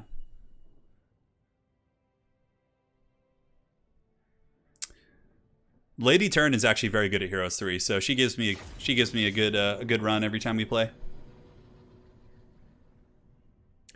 When is the next free for all? Ooh, I don't know. I haven't thought about that. Dude, I'm so addicted to Heroes of Might and Magic 3 right now, though. Like, every night I, like, sit there in the living room and I'm like, Anna, do you want to play Heroes 3? And she's like, oh, not tonight. And then the next day I'm like, Anna, you want to play more Heroes 3? I'm just, like, trying to get games nonstop with her. Yeah. Yeah. Twitch chat alone and the emote game. You know, honestly, yeah, Twitch has a pretty good emote system. I mean, there's a lot to it, but a lot of creators do, you know, YouTube videos and then stream on Twitch, but I just, like, love the YouTube community, man. Like, all of you guys here. I would hate to add an extra step for you guys to have to go over there and then, you know. Yeah, Zablasky, it's not as popular for sure. Zablasky, do you play Heroes 3? Do you play Heroes 3? I'm sure you do. Falcon was saying that every Russian at birth is trained to play Heroes 3. It's the first thing their parents teach them. It's probably the same in Poland. Vincent, you've been watching some multiplayer streams? Right on, man. Miss Turin says, no, I'm 3 tonight. Yeah, I have a headache. We had a really good game last night, though. I played a really OP faction. I played Castle last night, and she was playing, I think, like Dungeon or something, and it felt like I was able to get Archangels. They're just so freaking OP, dude. Castle is so strong. All right, guys, so for the forces here of the Dark Elves, we got Dread Spears, we have Bleak Swords, and actually 2 Blackguard. Interesting choice. I mean, I guess against monsters, and there's a Giant over here from Chosen One. All right, you know, the wild Blackguard pick. They're very tanky. I mean, against basic, you know, oh, but there's Black Orcs. Black Orcs are such a good counter against them. Such a good counter. So we got Coldwood Knights. We have Crone Hellebron. Oh, man, a Master and then a Shadowcaster. Dude, its current year is truly an ace here. I'm loving his builds. Yeah, this is awesome, man. No, I've kind of missed Heroes craze, so I only played Heroes 5. All right, got it. I would stream with Exploding Hamster. Yeah, if he wants to, 100%. And now for the forces here of the Greenskins. We have Goblin Wolf Rider Archers. We have 6 in total. A couple of them are Spider Riders. Regular Spider Riders here for Chosen One. Double Black Orc mixed with Orc Boys, it looks like. A Giant and Azak. Yeah, very solid. I mean, a very powerful melee presence. And basically, he's just trying to counter Dark Elf skirmishing using like a million of these Haggard Archers, which are now going to be shooting at, it would appear to be the Black Guard. A little bit hard to say. Yeah. No, because when I was playing Lady Turin last night, she had Black Dragons, and I got Implosion. I had a super good caster, and I was super excited to nuke her dragons, but then I realized they're immune to all magic. I was like, curses! Curses! Yeah, so the battle rages on. For the most part, the Greenskins are just kiting back here, and the Dark Elves are taking the aggressive posture. They do have the Coldwood Knights. Coldwood Knights will vastly outclass many of the Greenskin Cav units like Spider Riders, but Crone Hellebron, man, I'm excited. So Blackguard should lose to Black Orcs, but with Crone Hellebron buffs, Pendulum support, maybe it's not going to be so bad. Hard to say. So Cole says, hey, Sotek's friend here, resting in the hospital after treatment. Thanks for the stream to help keep you occupied. I got you covered, man, and I hope your recovery goes well. And I know, I just had surgery recently myself. It's quite a process, man, so I hope you're doing well. Cheers to you. All right, guys, so here the Blackguard advance on. 74 models. Honestly, some really good harass here from the Greenskins. Who would have thought the mass Greenskin kite? The Greenskins would be the ones kiting Elves. It looks like Spirit Leech is going to be used by Chosen One to wear down the Coldwood Knights, and really he's just trying to, you know, butter up this army before he takes the main engagement. You know, I thought Chosen One would actually just go fisticuffs, but it makes sense, right? He paid so much for all those skirmishers. Now he's going to be coming in, hitting some of the Bleak Swords with Azag, plus the Forest Goblin Spider Riders, who are also buffed up by his item. So their melee attack's going to be better, and they are able to get some good work in there and some free damage. In the meantime, on the flank, we do have Dark Riders engaging against Orc Biggins, a pretty bad engagement for the Druki here. Orc Biggins are an anti-large specialist, very good at cutting down lightly armored cav here. And you can see that Chosen One is getting a lot of damage here against these Dark Riders, and those guys are going to be broken off. In the meantime, some Fanatics being loosed. Looks like they did some topical damage against the Dread Spears, and the Greenskins are now going to be engaging against the somewhat tattered front line here. Black Orcs will heavily win this matchup, especially considering that these guys are already damaged. Halberds have slower attack rates. It's kind of a hidden thing that a lot of people don't know. But yeah, so the great weapons of the Black Orcs will swing faster, and you can see that the Black Guard are just getting absolutely trash canned right there. Now on the wings here, we have Crone Hellebron fighting with the Coldwood Knights, able to break off the Orc Boys, and they do have a decent surround on the Giant here, which is good. This is definitely one of the better situations here for the Druchii I've seen so far in this matchup. And now Azag is coming in, and, Azag, of course, could do a ton of damage. But the Master is an anti-large lad, and Coldwood Knights are still here, which are very good against him. But the Greenskins are now pouring in with more and more reinforcements, and seem to be ready to party. Oh, look at this. The Gaze of Cain plus Occam's Mindrazor going down. So suddenly this army over here, look at the Bleak Swords, 58-49. Putting some punch here onto the Black Orcs. And these Black Orcs, of course, are also taking extra damage because these Black Guard are rocking 66 weapon strength from the overcasted Occam's Mindrazor there. That was a pretty cool combo and does lead to some extra damage on the Black Orcs here. But this engagement here is very important.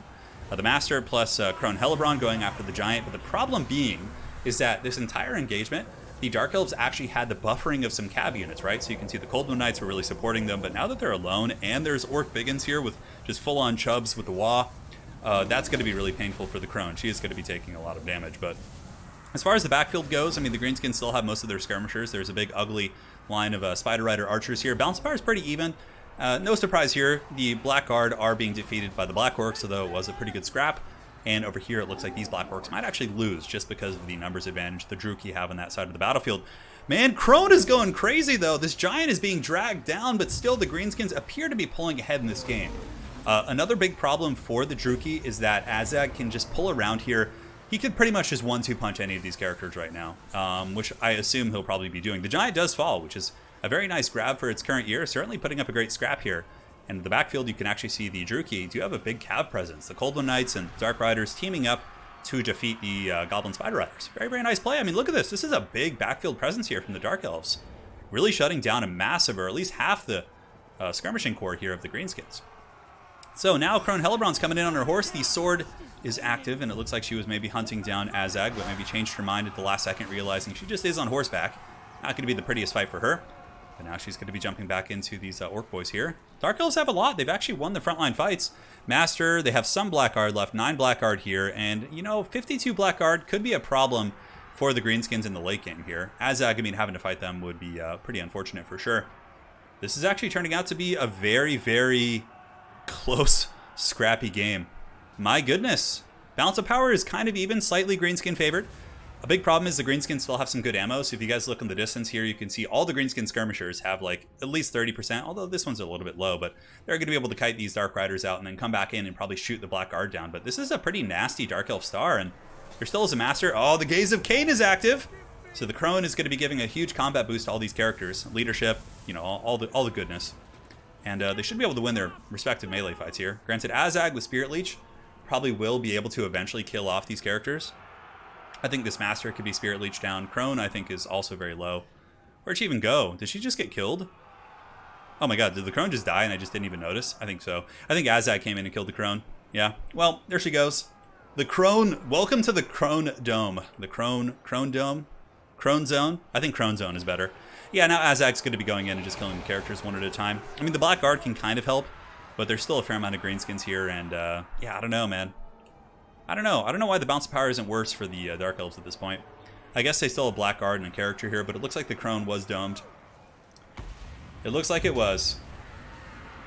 And now the boys are coming in.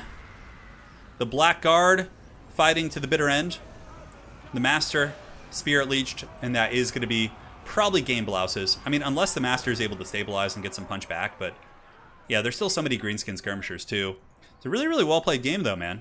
Both players played a solid scrap, and, obviously, I think the build from its current year was very suboptimal, and he probably was having some fun with Crone, but, not very suboptimal, but he clearly put up a great fight against a top-tier player, and, he himself seems to be a top-tier player as well.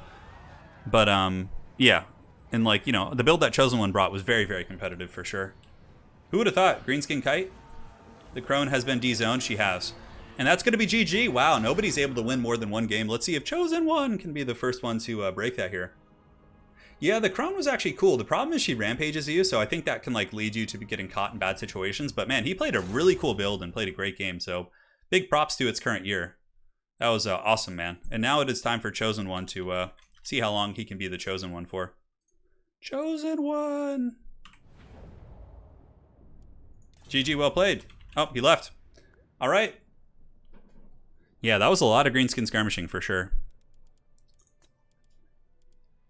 It is Zablaski. Ooh, guys, we're getting a high-level tournament scrap here. Zablaski versus the Swamp of Terror. Ooh. Let us do Tarantula Coast. I want to do like a funky battle. Golden Colossus. The Moonbow. Oh my god, there's so many maps that are just so terrible. We'll do Tower of Oath, that's fine. Hey, well played its current year, and if you're still in chat here, those are some awesome games you put on, and please feel free to drop a link to your YouTube channel. So Vognath says, Turin, in Poland in November, we will have the final Polish Championship in Heroes 3. Oh, dude, I'm going to have to watch that. I want to see how they do it. Yeah. Current year, you played really well, man. Those are great games. Yeah, drop a link to your channel, man. I'll make sure it's approved here in chat. So if you want to see more dank Crone builds and various other schemes and whatnot, I'm sure its current year is going to be continuing that reign. Sure, we need a randomized army tournament back. It'll happen. It'll happen. Don't worry, guys. There's going to be all sorts of good stuff on the horizon here. Yeah. Zablaski is a really good, really fun, solid player to watch. Him and Chosen One both are. All right, so players are going to do their picks and bans now. I'm just waiting for you to drop your link so I can approve it. It's current year. We need a larger multiplayer-friendly map pool. Yeah, you know, I'm actually... hey, Duck, are you watching this right now? Duck, if you're watching this, I wanted to see if I were to go into the map editor and create like 20 great multiplayer maps, would you be able to add them to the multiplayer pool? Like, is that something we could do like on a future patch or something? Yeah.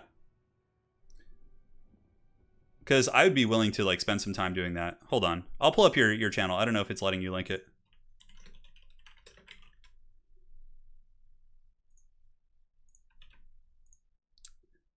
All right.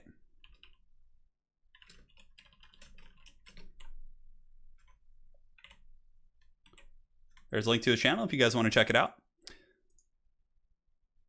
He was the gentleman who just played those last two games. All right. Skaven, Greenskins, and Empire banning Tomb Kings. All right. Sounds like fun. Yeah, the DLC has been pushed back to November. Yeah, correct. Or December, excuse me. Yeah, they made an official post about it. Man, why am I sweating so much right now? It's not even hot. I just feel like a hot dog. Happy birthday.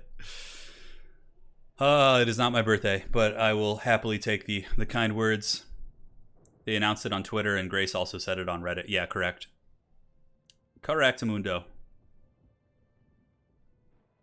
Hits a Rickroll. That'd be really funny.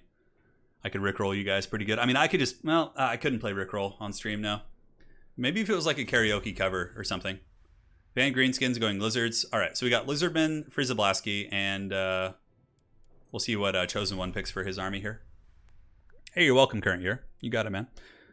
This map's okay. Skaven versus Lizards, the classic Warhammer 2 fight. You know, these guys, of course, always battling in cinematics and various other places, so I think it'll be a good scrap. Yeah, I don't mind the DLC being slightly delayed. Dude, look, you have to understand, like, they're all working from home, too. Like, all the folks at CA, so, like, it's not... Dude, I'm sure it's not easy, especially, like, when it comes down to, like, you know, all the complexities of, like, you know, game design. Yeah. My actual birthday? Yeah, it's July 12th. Yeah. We had a stream on my actual birthday. It was fun. Yeah, Fiery Marine, I agree. I feel like a hot dog for sure.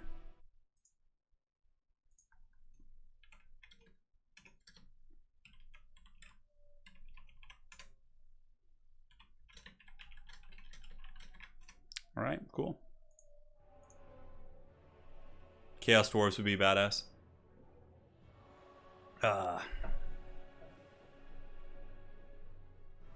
Maybe you're sweating because of peaceful transfer of power is not guaranteed. Yeah, maybe so. According to what Turin entered on Steam, his birthday is January 1st. Oh, that's definitely not true. I probably just never updated it. Yeah. So yeah, we got Lizards versus Gaben. Finally, I get to play this one. Zablaski quite excited for this. I love this matchup. I think it's very fun. I think it's always a good time. No, Turin, no, you didn't. You were recovering from surgery. Yeah. Oh, wait, that's right. I didn't stream on my birthday, Mr. Pig. That was the year before. I'm getting old. It all blends into one. No, that's right. I had my birthday. I was recovering from surgery. That's correct. Did I see the new Warhammer animation trailer? Well, I haven't seen it yet. I'm sure it's just more Ultramarines. So, come on, give us some cool Chaos stuff, man. Although I understand from like a marketing perspective, it's kind of hard to push Chaos Space Marines, like in these more like evil, you know, like really twisted factions, because like, you know, you're marketing to children as well, and I'm sure their parents wouldn't appreciate seeing like a Khorne Berserker decapitate someone or something, you know. Yeah.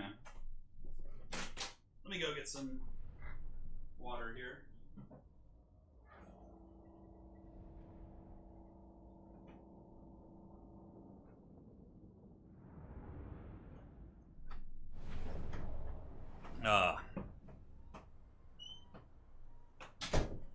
Zergle Jerk says Skaven is really his spirit animal. That's cool. That's cool indeed. Crazy Pyro, thank you for the fiber, man. He says, happy birthday to chat. Nobody ever thinks of you guys. Always happy birthday, Turin. Never happy birthday, chat. So this one's for you guys. Dude, what a hero. Coming in, a man of the people, after our own hearts. Man after our own hearts. You know, someday I'm actually looking forward to getting into the Lord of the Rings tabletop game too. That would be really fun. Yeah, I mean, yes, in 40K, everyone's a bad guy, but there's certainly like degrees of you know, messed up. Let's be real about that, all right? Yeah. Fiery Marine, absolutely, man. Feel free to send it to me on Discord. I'll check it out as soon as the stream is over.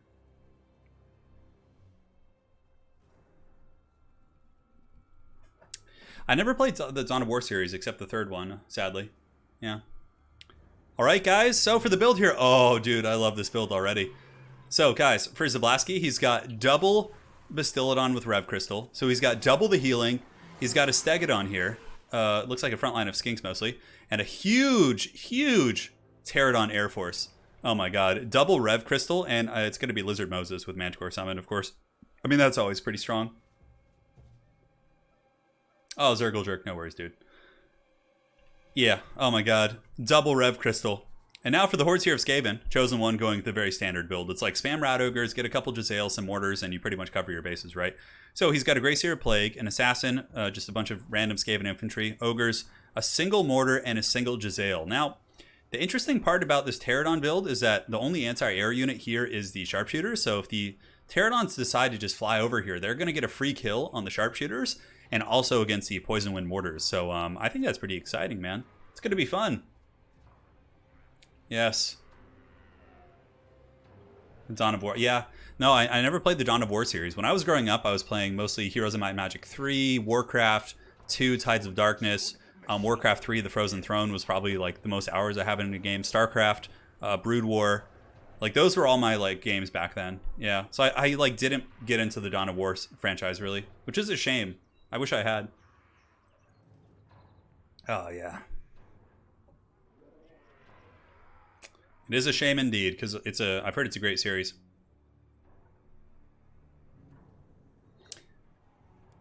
Yeah, build looks fun, man. And double Rev Crystal. I don't know if there's any elite troops here. I think I saw the Legion of Chaqua. No, just Saurus Warriors, it looks like. They'll certainly be able to beat down Skaven. Drop rock and destroy the Council Guard? Yes, it can. Rock drops in the right hands, man. Seeing Falcon use rock drops in the first time I saw Falcon use rock drops to a really devastating effect was in the Ever Chosen that he got second place in, but he played Indie Pride in the first round and like literally destroyed like half of Indie Pride's army with like rock drops in like the first like 2 minutes of the game. It was crazy. It was crazy. He would have done the same thing to me, mind you. I'm just saying, like, it was a really, really good performance. Yeah, those games were great, man. StarCraft was so fun. I remember playing Brood War, like the early days, because one of my friend's dads owned like a computer lab in our hometown. So we had like a lab where he taught classes, and he had a bunch of like early iMacs in there, and he had Brood War installed in like all of them. So he would invite all the local, like, you know, the kids who took the classes and family friends, and we would just play like massive StarCraft like LANs. It was like one of the most exciting experiences as a kid. It was so fun. Anyways, guys, the battle's underway here, and the Powhawks of Sentinels and company are going to be flying in. Zablasky closing the distance very quickly. He's probably aware that if he just kills the sharpshooters here, like, there's no Skaven assassins, there's no Eshin slingers. Granted, you wouldn't be able to see that anyways. But if he just gets in here and just goes after the Jezzails with darts, I'm sure he's going to be fine. Even drop some rocks on their head. They're loosely packed, more or less, but I think a single rock drop will still do some good damage. Let's go ahead and watch here. Here it comes. Oh, right over the head of those guys. Oh, God, that was so good. Dude, those freaking sharpshooters are getting shreked. Oh, what a rough start for Chosen One, dude. Because, like, he's going to lose those and the mortars, and there's, like, nothing he can do about it. Like, he has no recourse for this. Just good luck, have fun being said. So Zablasky is trying to make sure that the Curse of One continues. Trying to make sure that Chosen One doesn't continue on. Oh, my God, I love this build from Zablasky, dude. Like the double Rev Crystal with the freaking Pterodon Goon Squad. That's the thing, man. If you don't bring like some Skaven Slave Slingers or some like Eshin characters, like this can happen to you. So those Jezzails are running for the hills. And now the mortars are just like trying to get in combat here. But Lizard Moses is here, and he's going to be summoning a big old Manticore. Manticore, of course, will be quite excellent at diving into the Poison Wind mortars and some of those other assets here. Oh my God, that was just straight up deletion. He's not bad in combat also. 63 with poison, 400 plus weapon strength. I don't really know where the Manticore is going to go right now. But yeah, those Jezzails are pretty much out of the picture. The next thing to kill is the mortars, because mortars are excellent at killing Saurus and infantry units like that. So yes, their source code was deleted so badly that they have been banished to Age of Sigmar, and their tabletop model will appear shortly in your local Games Workshop store. Anyways here, Feral Manticore, you know, surrounded. Not the best usage of Feral Manticore. It does get caught, and the Ogres are able to beat that bad boy down. So a little bit of a misplay from Zablasky there. But I mean, it's still, you know, occupying the Ogres at least. Not the end of the world. And Flock of Doom is still a good spell against Skaven hordes. So, you know, he's certainly in okay shape here. So those Jezzails are broken. Now the mortars need to be killed. Oh my God. Council Guard got rock dropped too when I wasn't looking. Oh my God. This is so painful. Like, losing Council Guard, losing Jezzails that early, that hurts. But he needs to kill those mortars. I think that's way more important, because they will just do a ton of damage against his Saurus, which he's going to need here. Yeah, you can see the bolas. The bolas are shooting at the Council Guard, and the darts are shooting at the mortar team. So you do have 70 armor, so they're not like super squishy. Yeah, the mortars are getting some good damage. Really needs to focus those bad boys down if he can. Will the Curse of One continue? Will Zablasky and the boys take the throne, dethroning the Chosen One? Or will Chosen One break the curse of only winning one game today? Which seems to be the recurring motif of this stream. Another Manticore summon going down. I mean, what's he going to do with it this time? No, actually, Skaven Slave Summon. And now Skanks are piling in against Clan Rats, Saurus are pushing in, and the Bastillodons are terror-routing these Skaven Slaves in the front. No surprises there. And the mortar team is getting dangerously low, actually. It looks like some of the Pterodons with the Bolas are shooting at them. So yeah, they're getting low. Nice little Scorch going down there, able to tear through those Skanks. Really nice cast there by Chosen One. And the Saurus and the Dinos are certainly holding. You have to remember there is double Rev Crystal, so that means there's double healing. The Saurus are going to be much tougher to kill. Rev Crystals do actually resurrect models, if I'm not mistaken, after they heal you to the cap. Manticore summon coming down from Lizard Moses. Lizard Moses does not have the item which imbues poison. I think that would have been pretty useful for all the Saurus and various assets nearby, but it's okay. And so far it seems like the Dinos are in a pretty commanding position. Skaven have lost their mortar teams, their Ogres are running, and Zablasky is just kind of sitting like a poacher here with all of his flyers up in the air, who could easily just chase down Rat Ogres and things like that. So, yeah, it's going to be a tricky pickle, man. But back down to the pits, we have the Rev Crystals going fisticuffs, just healing up where they can. The Stegodon, of course, is a big, powerful boy, and he's going to be going after the Rat Ogres here. You can see Ogres being hunted down a little bit. We'll see how that unfolds. But yeah, Lizards are slowly pulling ahead in the balance of power. I mean, the Skaven infantry are pretty much buckling on all fronts. Are the mortars still online somehow? Mortars just got broken. So the Manticore summon from Zablasky was used to chase down the the mortars in the back. And Lizard Moses, I mean, as long as he doesn't get caught by the Assassin and some Ogres, like, he should be totally fine. Clan Rat summon still going. But all the Pterodons with the Fire Leech Bolus are just shrekking the infantry. Like, all the Plague Monks that are summoned are just getting wrecked. And, yeah, man. So back in the epicenter of combat here, this is pretty much the bastion of the Skaven force. They have their Plague Priest here, or the Grace here, excuse me, of Plague. And also the Rat Ogres and the remnants of the Council Guard. But, you know, Council Guard won't be terribly efficient against a cycle charging Stegodon, but we'll see how that goes. Ooh, a rock drop? Is there going to be a rock drop right here? This would be a very nice position. There's a bunch of Skaven troops right here. Like, this position where the Stegodon and Bastiladon are fighting, my goodness. If there was a rock drop there, I would just have a straight-up chub. But nonetheless, Flock of Doom is not equally good, but also very good in conjunction with the splash damage from the Fire Leech Bolus. And Balance of Power is kind of even, actually. There must be some Skaven witchcraft going on over here. I guess Council Guard Assassin are going after Tehenowin. I mean, if Tehenowin does die to some random Skaven characters, like, that would easily throw the game. Because the Assassin could do a lot of work with the Grace here, if Lizard Moses was not to be found. So, Stand Your Ground is active, giving him a little bit of a buff to melee defense, putting him up to 69, that's what she said. And he's holding well. He's really buffered by Saurus as well, and the Rev Crystal is resurrecting Saurus. I wish there was some way we could actually see the numbers on that. Anyways, ammo is running a little bit sparse here for the Pterodons, but that's fine. They've certainly done their damage. I think the Stegodon needs to get back in combat over here and get that big, kind of chunky presence back into the main blob of combat. Saurus still just buzzsawing through, cutting through the Council Guard and also doing some good damage against Ogres.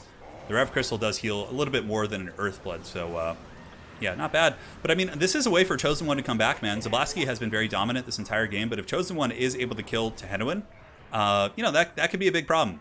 Without having Lizard Moses and the leadership here. Dinos still do have their big monsters, though, and also a fair amount of Saurus, which is very good, but Moses is not having a good time, man. He is not going to be reading off that tablet for much longer. It looks like the Rat Ogres kind of have him pinned in as well, and I think he's finally able to get away, which is pretty big. I think he still has some health, too. Yeah, he's got 600, not great. He'll probably come back, and at the very least will be able to contribute some Flock of Dooms, but that's a substantial catch there for the Skaven. Very, very well played to Chosen One. You know, fighting out of a very, very rough start, and, you know, getting his way back, man, using that Assassin and those Ogres to just pin things down. But, like, how are the Skaven going to kill, like, this big, thick squad here? Double Bastiladon with healing, mind you. And a Bastiladon as well. And the Council Guard only have 11 models left. There's also Pterodons, too. Pterodons could be used to chase things down. Looks like some of them over here are fighting Ogres, which probably won't go terribly well for them. But they might break the Ogres, hard to say. Yes, the last of the Council Guard are going quietly into the good night. Is the Rev Crystal being used to heal? Yes, it is. Being used to heal the Bastiladons. And yeah, Pterodons are just diving. Lizard Moses is running for the hills. He's done now. 110 HP. He's probably not going to come back. And in the distance, we have the Pterodons charging in, chasing off Ogres, which is very good. Just got to clean up all the chaff that you possibly can. These Clan Rats will probably follow shortly after. Definitely worth chasing off. And over here, we have Plague Monks being chased off by those Pterodons here. Wow, Lizard Moses came back! A true testament to the Lizardman leadership. That's actually really big. That means in the late game, he could come back and cast like Flock of Dooms and, you know, contribute with his magic as the battle does progress there. Scorch going down, but it looks like it roasts mostly Skaven. So classic Skaven right there. And the Ogres, like, are not going to be able to hang up to 3 big, thick dinos just getting in there deep. Yeah, those Ogres, man. They're having a bad old time. Will they come back? Will they do it? Nope, negative 39, they break. We still have some Pterodon Bolus right there. And yeah, the Skaven don't have much in the way of like actual troops left. I guess they are trying to unify their Ogres. You can see here that Chosen One is getting his Ogres down and under and is trying to get them like up with the Grace here. But like with good Pterodon micro, there's how many Pterodons here? 14. So those Pterodons could easily just like intercept. Moses, I think, is still running, actually. Nope. Yep, no, he's still alive. Moses is in the trees. 110, 15 leadership. That Assassin's trying to catch him, but he's on a Velociraptor, so the Assassin won't be able to catch him. These Ogres have been shattered here. Pterodons should be able to finish off these Clan Rats. Clan Rats, of course, very low in leadership and also quite damaged, so I don't think there's going to be too much of a difference there. And you know, the funky thing about all this is that the Stegodon is rocking the long-range Ballista. So even if the Skaven want to kite right now or try and, like, you know, play a little cagey, the Stegodon is just going to sit and just shoot at the Gracier all day. Like, just write this. So HP, 2,500 down to 23. Like, he's just going to be taking those shots all day until he gets out of range, which is going to take some time. Yeah, I think the Lizards still got this. I think their dinos are too thick. And another Rev Crystal going down, healing up the Stegodon a pretty substantial amount. Yeah. It's a lot of heals, dudes. It is a lot of healing going on in those bad boys. A very creative build from Zablasky, for sure. I feel like Zablasky always has builds like that, like really cool, unique builds. He actually did very well in the Everchosen qualifiers, too. So did Chosen One. Chosen One, of course, got to the Grand Finals and faced Felcon for a spot in the Everchosen. Zablaski, I think, got to the top 4, like top 8, like almost every single time he tried, but did fall short. But of course, had some very good games. So the Pterodon Riders are coming back now. Zablaski is, or Chosen One is sitting here, which is fine, but he's going to keep getting shot by that Stegodon. That thing is just sitting here and picking off the Grey Seer, which is going to just tilt the balance of power. He might as well push in at this point. Yeah. Hard to say. Grey Seer at 2100, and here comes another shot from the Bolt Thrower in just a second. Pterodon's flying overhead. I'm not sure where he's going. I think he's attacking Lizard Moses, or trying to catch him. I think Moses is still running around the trees. Oh my god, look at this, guys. Tehennowin just like scurrying through the tree line. He's very tired. He's wavering. 14 leadership. That tablet keeping him nice and inspired, man. Let's see what's cracking here. I knew you were trolling when you said fun. Well, for me, this is a fun build, he said. Honestly, this build doesn't seem that troll. I mean, it's working, isn't it? Saurus are being resurrected now. Check this shit out. Oh, yeah, look at that. Well, it heals before it resurrects. So let's see if it actually resurrects models. A rock drop going down there on the Clan Rats, which is pretty gangster. And now the Skaven are going to be advancing. And yeah, the Grey Seer is down to 1900 HP, so he's taking some damage. So we do not have a date for the next Everchosen yet. So they have basically just qualified for something in the future, you know, whenever the next Everchosen is. Yeah. So I think there's zero chance for Chosen One now. Like, these dinos are just going to beat him down in combat, especially with Pterodons available to rear charge. But basically, Chosen One is just getting his assassin back here. So the Grey Seer is on his way back. Oh, Scorch going down here from the Grey Seer. Boom. Look at that. A little bit of damage, certainly not bad. But that Stego is a little bit low on ammo. It's only got 3 shots left, but the Grey Seer certainly paid the troll toll. And the assassin is back. The Pterodons have discovered its presence here. Oh yes, the tactical reserves. That's my famous strategy, of course. Leaving units in the back so that in the late game you can happily discover that you have like a full health unit. It's quite a magical feeling. And here it comes, guys. The lizards advance, pushing into the remnants of this little Skaven force, which is going to get annihilated extremely quickly. The dinos are going to like instantly terror out the infantry, and then the Grey Seer is going to get pounded. The assassin has no chance against the Stegodon. And the Pterodons are going to rear charge just to seal the deal. Oh, look at this. Is that a summon going? Oh, is this the dreaded 13th spell? No, it's not. Oh, baby! Chosen One with the epic Storm Vermin summon. It is the dreaded 13th spell. Saving that the entire time. What a hero. And that does put some serious hurt on the Saurus here. Now those boys are going to be piling in. Oh, could this be a Skaven comeback? Oh my god. Does he have another like big magic spell like that to help him here? You can see the Ripperdactyls chasing those guys down. Ogres are broken. It's basically just the dreaded 13th spell, which I don't think will do it because they're not going to last long enough. Flock of Doom going down. Lizard Moses emerges from the trees. He's like, my children, follow my commandments and you will survive this battle. And yeah, there you go. Council Guard doing their thing, man. Stegodon trying to pull back a little bit. Obviously, Saurus are still grinding the good fight here. But yeah, that's the thing, like, the dreaded 13th spell is cool and all, and if they were a permanent summon, it could be a big problem, but the fact that they're going to be disappearing here in a second. The back pocket dreaded 13th spell, I know. It's my favorite. Oh, and Moses is getting healed too. He gets a Rev Crystal. Tehennowin is back in business, boys. He's going to be fighting again. And we have a couple seconds left on the Storm Vermin. They disappear, and with that, so do the hopes of the Skaven as the Lizardmen envelop this leadership cadre here of the Skaven. Lizard Moses could certainly get in there and do some battle as well. I love the Skaven bell effect. It's like one of my favorite things in this game. Like, it's such a cool sound, and it's so ominous and like fitting of like how creepy the Skaven are. Flock of Doom going down here once again, hitting some Clan Rat summons. I have to say, I'm very impressed with Chosen One scrapping here. This has been a nice 14-minute long game. The Prophet's back, baby. He's returned from his journey up into the mountains where he found some random tablet, apparently. That it's going to dictate the future of his people, but, you know, it is what it is. Is there a such thing as competitive siege battles? No, not really. They don't exist, to my knowledge.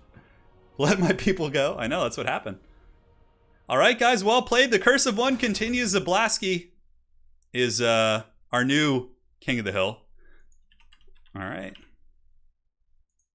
Very well played, Zablaski. Hey, thank you guys for the links here. I love it. And now we jump into the next match.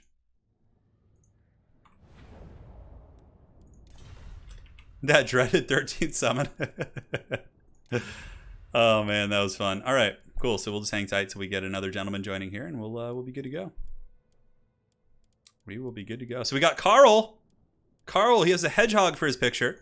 Put him on the troll country. We'll do it to it.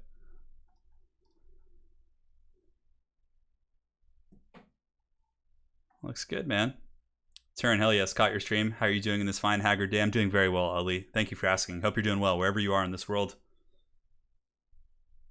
It's current year says, I hope this continues because I can say I came in equal in a Turin King of the Hill. Yeah, I mean, if everyone just wins one game, you know, that is what it is.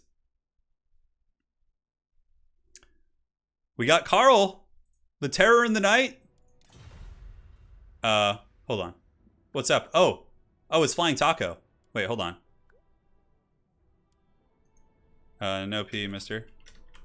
Jump out, please. Oh, so this is no mere Carl. This is the Flying Taco, who, of course, we saw in a very dominant fashion qualify for the Everchosen. He won with a 3-0 over Fistek, which is no easy feat. Be ready to join. All right, so we got Flying Taco versus Zablaski. This is no mere Carl. This is Flying Taco. The password is, yeah, so I can type it here too. You guys want? The password is in the Discord. Let me get you guys a link to the Discord here. All right. All right, so if you guys want to join my multiplayer Discord, here's a link. This is where we coordinate King of the Hills. So if you guys are interested in playing in King of the Hills, there's a section called Turin King of the Hills. In this one, that's where you'll find the password. And also on top of that, it's where I run my structured King of the Hills, where we have like a list and, you know, kind of a pecking order of sorts. So, yeah, you can do it there.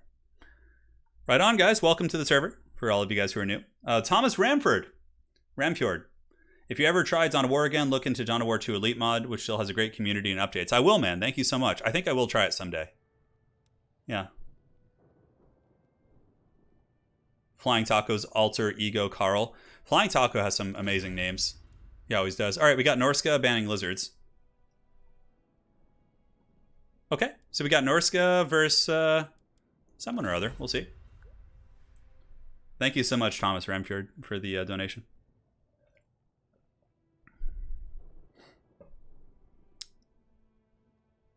Carl's coming for blood here.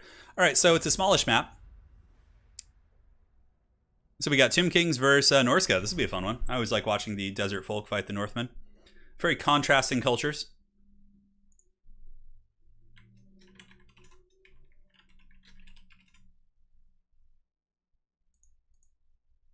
Looks good. Welcome to the server, guys. I saw a lot of new folks join. Happy to have you guys here. And again, you can go to the King of the Hill to see the information. Will the Curse of One continue? I mean, Zablaski, of course. I feel like the Curse of One is strong today, man. Zablaski is a top tier player, as is Flying Taco, man. Like, it's going to be hard to win a freaking more than 2 games today. There's so many good players playing, which is great. Is there any reason why people have so many different names? No, I don't have different accounts because on Steam you're allowed to change your Steam name and it doesn't like change your account. And so people just usually do it as a joke, like trying to make you laugh. Or sometimes I've talked to folks who like do YouTube and things like that, and if they don't want to, they'll play under aliases, you know, just so they can experiment with things without being judged, I suppose. I don't really know, but I usually do it as a meme. Like I usually play as Cackling Necromancer or what is the one I'm playing right now? Gran Torino, which is basically my name, more or less. Being dead versus making people dead, yes. That is this matchup.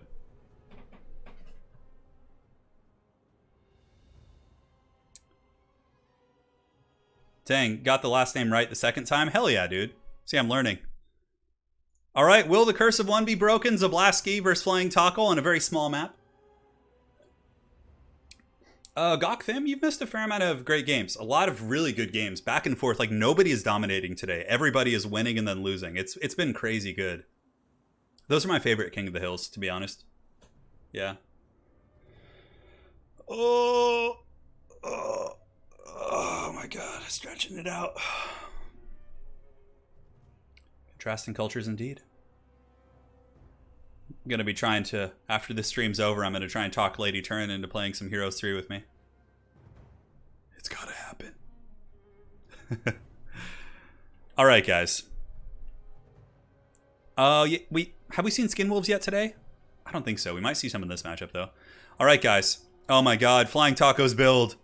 He's got Throg the Troll King, who actually is quite good against Norska. Anti-large armor piercing frostbite. The Shaman Sorcerer Fire to kill the infantry. Berserkers in the front line. Quad Berserker. Quad Norscan Ice Wolf. Double Norscan Ice Troll. And guys, we got the dreaded Frost Worm. Oh my god, Taco going with a bit of a meme build. This is for sure a meme build, but that's not to say it can't win. It has some teeth. Quite literally, this dragon's got some serious fangs, but a lot of slowing effects. Oh my god, this build. I can't believe it. I cannot believe it.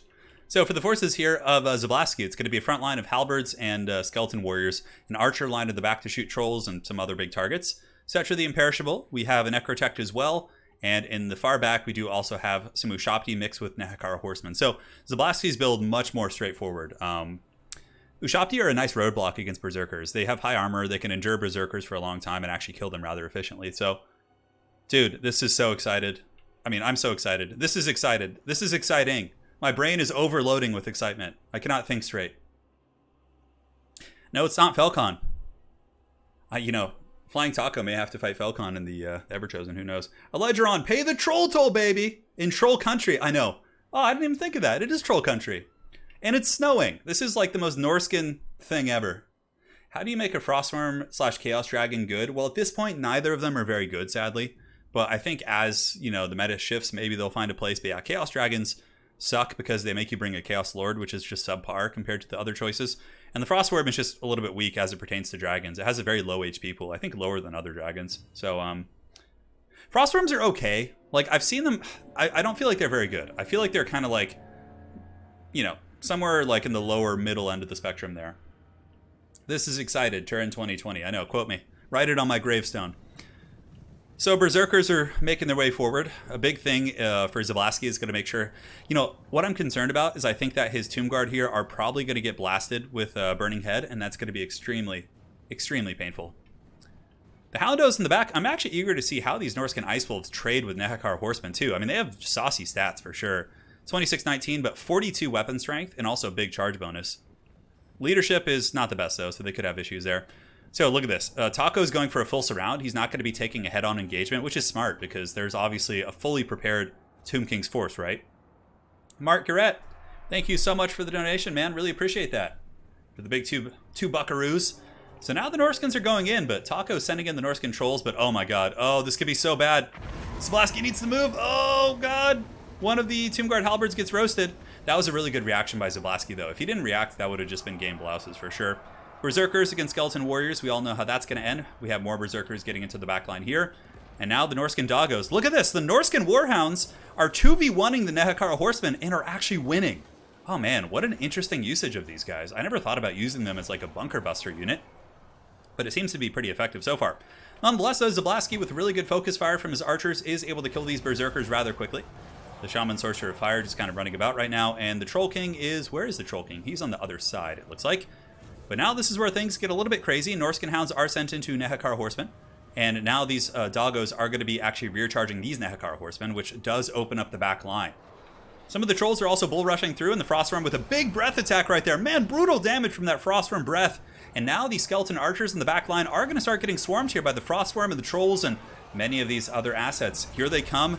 That one group of archers just KO'd, just no-scoped by that Frostworm.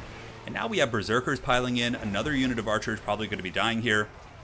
And yeah, Berserkers still, of course, fighting in their respective engagements. And we got two Frost Doggos. The Frost Doggos are going to be a big problem. One group does intercept the Nehekara Horsemen to block them from preventing this. And now the other Norscan Wolves push into the archers. Man, Taco is just so on point with his micro here. A big Burning Head going down. Going to be roasting through those Tomb Guard with halberds. Not as much damage because their formation wasn't as bunched, but... yeah, the Norse Trolls, of course, paying the Troll Toll as well. Ushapti summoned in the back, going to be summoned. I'm not sure what he's going to do with that. Maybe send them in to fight those Berserkers, which certainly isn't a bad application. And Throg appears to be trying to get to Cetra. Many of the Norscan Ice Wolves have been damaged pretty badly, fended off by Ushopti and also by Cetra. And it looks like Zablaski is actually stabilizing his lines. It was looking really grim for him for a moment there as the Norskins were swarming in from so many angles, compromising so many archers. But now it looks like Zablaski has kind of turned the table and has been able to secure his position. So now for the Flying Taco, he needs to get some good breath attacks, some good burning heads, kill some Tomb Guard, you know, all that sort of good stuff here. So here comes Throg. Oh, Throg karate kicking that guy. Little Cobra Kai from Throg here. And, I mean, Throg will definitely kill a Necrojack. It may take him some time since it's a foot character, but here comes the overhand chop. Somehow he misses. The Necrojack is quite an elusive fellow, it would appear. Norse controls are also coming back. Many of the Norse controls have been pounded pretty bad. But getting those halberds down is really, really important. He needs to really work on a breath attack or something to make them pay the troll toll. But we'll see. Marauder Champions getting into the backline as well. That is a very sticky threat to remove. Marauder Champions are tanky as hell. Ushopti could do it over time, as could Cetra. And it looks like all the doggos are actually pushed off now. That's nice. I mean, not too many archers left, though. I mean, 2 archer units, one of which is crumbling. And there are more Norscan dogs coming back as well. The Norscan Ice Wolves keep coming back. Just a persistent, annoying threat for sure. And how's this fight going? These halberds are in weak binding, but man, Tomb Guard halberds holding very well, giving that nice anti-large presence against the Norse controls. Here comes more halberds. It looks like the dragon is coming up for a breath attack here. I think he was maybe contemplating going here, and also getting the Frostworm to go goon characters might not be a terrible idea at this point also. These Norse controls from the Flying Taco are sent back here, and are pushing through onto the archer line, so using the mass of the trolls to push past the infantry. Just making sure the players didn't have any questions or anything. And the Norscan dogs in the back do come back once again, and now the skeleton archers are going to be shut down. A big burning head potentially going in. Okay, it finishes off those Tomb Guard. Maybe it will lead to their crumbling. No, still not crumbling. -8, -4. Those guys are big and thick, man, and they're not going. So now it's a pretty damn even game, man. Throg is fighting Cetra. He does have the support of some doggos. He's also got Marauder Champions. And you know something that is going for the Norskins here is they have this big Frostworm. The Frostworm rear charging and or breath attacking like could be really devastating here. Marauder Champions, man, those guys are just beastly. 110 kills, many of which are probably against Tomb Guard. So here they come, the dragon flying overhead, going for the gooning attempt, which I think is very smart. It does hit the Necrotech to get some big damage right there. Just keep cycle charging, keep doing that with the Frostworm. Throg can hold his own. Marauder Champions and Berserkers also take like 20 years to break. They're very tanky lads. Shaman Sorcerer, what other spells does he have? He's got Fireball, he's got Burning Head. Oh, the Troll Toll's coming back in, baby! Who's going to be paying it? Nightman, or Dayman. Oh, I love that shit, so funny. So a lot of regeneration here for Norska, and the Frostworm appears to be looking for a gooning attempt. Going to be going after Necrotech probably again. Here it comes. Or is it going to be going after the Ushopti? These are actual Ushopti, they're not just a summon. Oh, the Breath Attack of the Gods! Oh, no, he just killed his own guys. The timing was a little bit off on that breath attack. That's pretty unfortunate. I don't think it's going to cost Taco the game, but it certainly hurts. And the halberds might be able to pull this one back, actually, too. Definitely getting a breath attack on those halberds could have been nice. Curse going down. Obviously, Cetra taking a ton of damage from Throg and the Frostworm. Norska's out of infantry, though. That's my concern. I mean, they have some trolls here who are kind of back and forth, but Zablaski may be able to win this just with his spears, despite the fact that Balance of Power is Taco favored right now. I think the amount of spears and halberds could be a big problem. There's like no more supporting Norscan troops to grind through them. Trolls will get wrecked by spears. Throg is going to have a bad time as well. Yeah, I mean, maybe if they can kill Cetra, maybe. Here comes the dragon once again. Really just going all in on Cetra here, which I think is smart. He's frostbitten, so Cetra's speed is actually 19. Not only that, but the dragon has the chilling aura, so it's just really, really good at slowing things down. Yeah, you know, I guess just army losses is the way to go here because, yeah, the spears and everyone else is very tattered. If you just kill Cetra and then kill the Necrotech, I think you won't even have to bother fighting the spears, which are doing some good damage. Cetra getting some good work in, though, before he goes. His leadership's still positive, and he is getting some big damage here on the Frostworm, which is taking quite a bit there. Oh, look at this. We actually have some Nehakar horsemen in the distance for Zablaski. The tactical reserves, of course, will come in at some point. Dragon better be careful, man. Ooh, a nice fireball right into the side of Cetra. Narrow's Incantation of Protection is active here. The Frostworm is doing battle here with Cetra. Very, very close fight right now. I don't know, man. This is a great battle. Trolls are piling back in. The rear charge penalty will be helpful at crumbling down skeletons, I'm sure. Cetra at -5. The dragon isn't going to finish the shot. We even have the Shaman Sorcerer getting in here. Shaman Sorcerer might actually prove to be an unsung hero. Cetra's at 163. He just will not die. Oh, and he punts the Sorcerer away right there. Nasty, nasty stuff. Throg is getting low, guys. He's getting gooned out. Oh, but Norska has champions coming back, and that is huge. Those champions could be game winners, especially if Cetra is killed. But the Frostworm is actually pushed back by Cetra. It's broken. And down goes Cetra. Cetra is finally taken out by a blow from Throg. I don't know why my door just like popped open. That was creepy. There's no one there. Okay, I think Norska probably has got this one with the champions being back here. They are pretty tanky right now. I mean, 80 armor, 53 melee defense. Yeah, the Tomb Guard halberds are getting broke, but the trolls are broken as well. Throg really needs to kill either the Ushabti or the Necrotect here. Because, like, these 23 champions could probably cut through, like, all these skeletons. Oh, no, but Big Chungus is back. The dragon has returned. Yeah, that's going to end it. The dragon rear charging and will break them. Oh, my God. What a game. And the Curse of One continues. Nobody can win more than one game today. This is insane. I'm going to rename the stream afterwards called The Curse of One if it continues. Wookiee's pawing at the door with his giant Wapechki. His little Palushek poking at the door. Dude, I can't believe Norska came back. I actually thought, well, Norska was ahead, but Zavlaski really did a good job stabilizing in the mid game. But I actually thought the Tomb Kings were going to win that at the end. Okay. I'm going to put Taco here. This is great. I don't have to update the score. Just keep changing the name and we're good.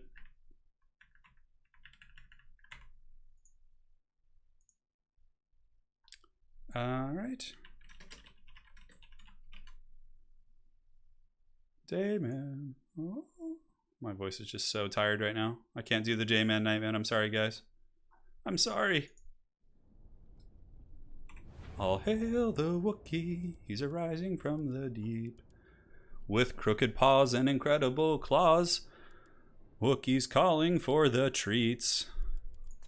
All right. Oh, we got Mr. The dreaded Mr. I'm gonna do a funky map now. Let's do subterranean battle and let's do something funny. Oh my God, the Shadow Realm, dude. Okay, so Gnaw Pit, Warp Shard Caverns. I'm trying to find Mushroom Cave. Isn't that a subterranean battle? Yeah, it is. Okay.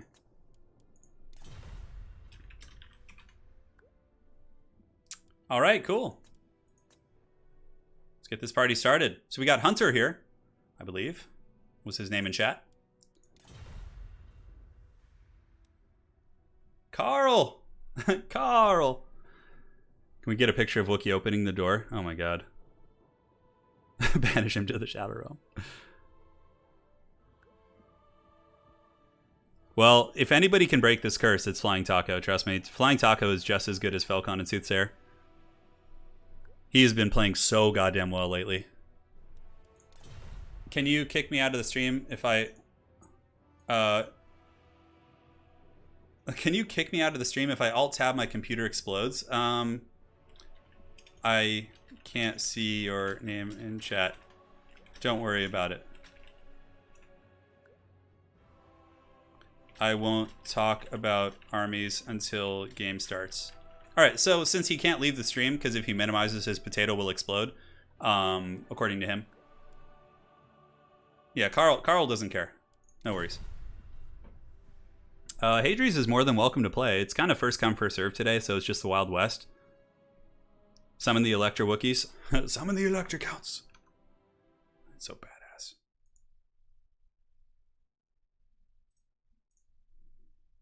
Alright.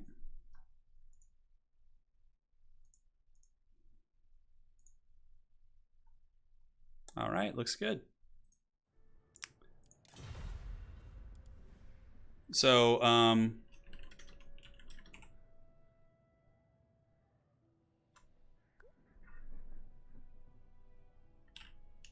yeah, we got to do the proper pick and ban format here. We'll let the players work that out and we'll be good to go.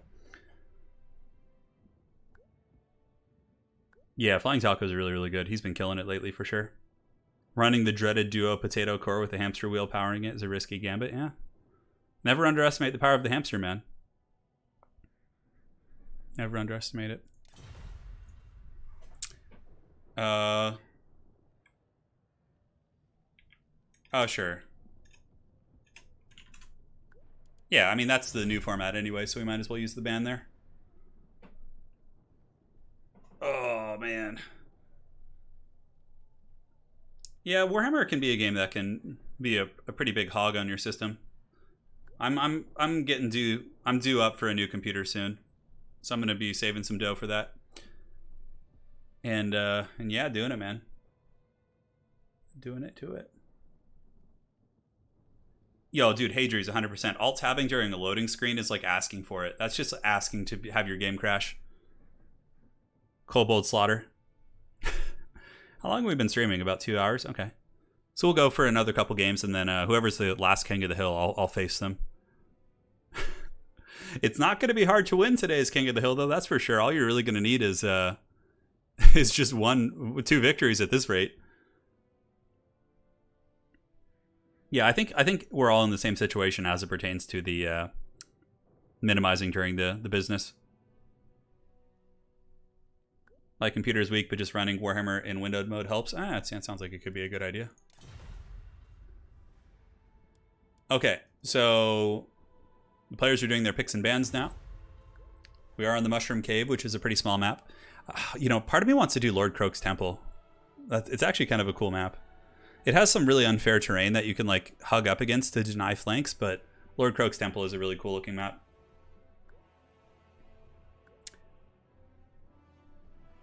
Turin, can you be boss Dawi at the end? Maybe. It depends on what my opponent picks. Yeah. Dawi are very extreme. They have some like good matchups, some bad ones.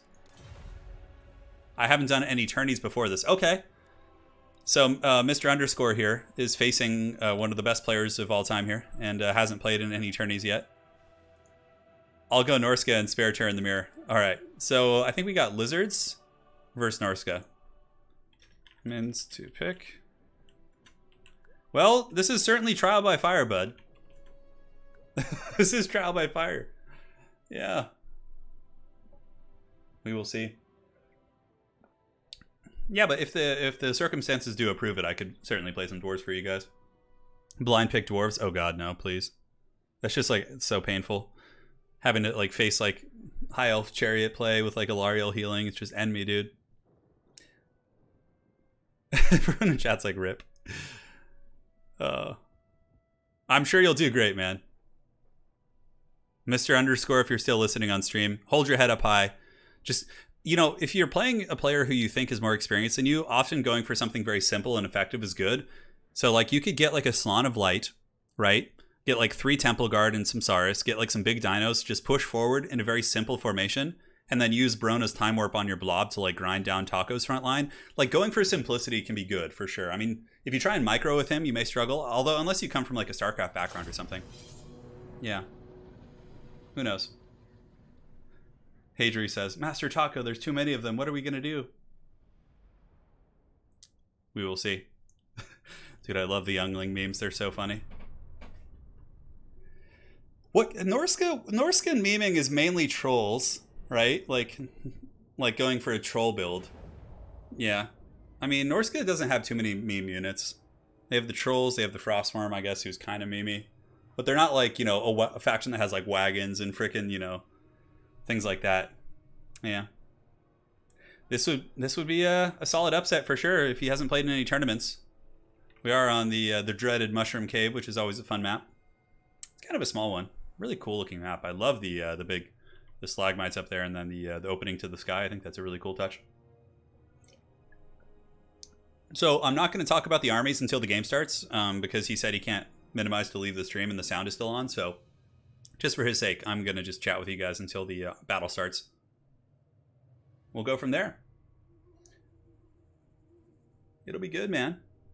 Yeah, Taco certainly has done very well for himself. He was able to defeat Fistek 3-0 and claim his Everchosen spot. Fistek did end up qualifying for Everchosen, actually, in a future qualifier. So we'll probably see Fistek and Taco maybe run it back. We'll see.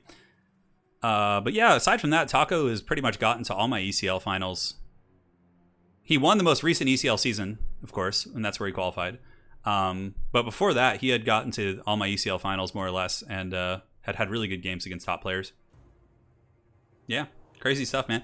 We need a corpse guard. I don't think in this matchup. That was George Lucas's kid. Is that actually true? I mean, condom wolves are funny. They're a meme in the community of like how we talk about it, but generally speaking, condom wolves are like not bad. They're really, really good units. Alright, guys. So, for his front line, it's going to be Marauders with some Marauder champions, I think. No, Marauders and just Marauders. That's it. Just cheap units. And let me see the army here. Okay. That's fine. I mean, I'm not sure if he's... Yeah, I think that's within tournament rules. I think the minimum size is 250. This is a very simple army. And, you know, honestly, it could be effective here. Yeah, for the Lizards, I like that. So for Taco, he's got Who Let the Dogs Out. So Flying Taco coming in with the Baja Boys build. He's got Norscan Ice Wolves into the sunset. Yeah, so Norscan Ice Wolves. He's got Norscan Trolls. He's got Throg. Double Frostworm with Norscan Ice Wolf Chariots. So yeah, this is what we like to call the Baja Boys. The Who Let the Dogs Out build, because he certainly has a lot of doggos, including doggo chariots. And yeah, the Frostworms can certainly kill the big dinos with breath attacks and cycle charging and things like that.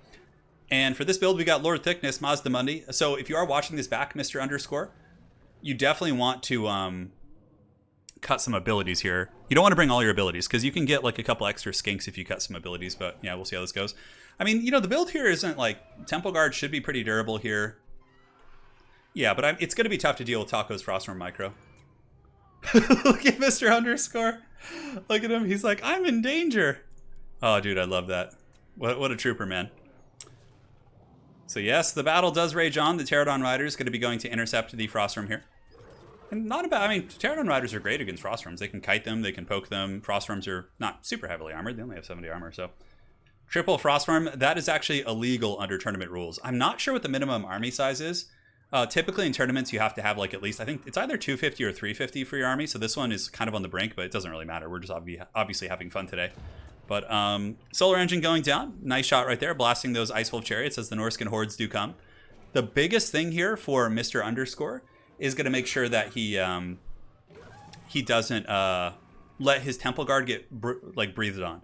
If the Frostworms are able to get like down the pipe breath attacks on the Temple Guard, that's going to be like a really quick game blouses type situation. So he's got to watch out for that, man. He's got to watch out. Pterodon Riders in the distance, just poking the doggos, and the doggos coming in and preparing for a big surround.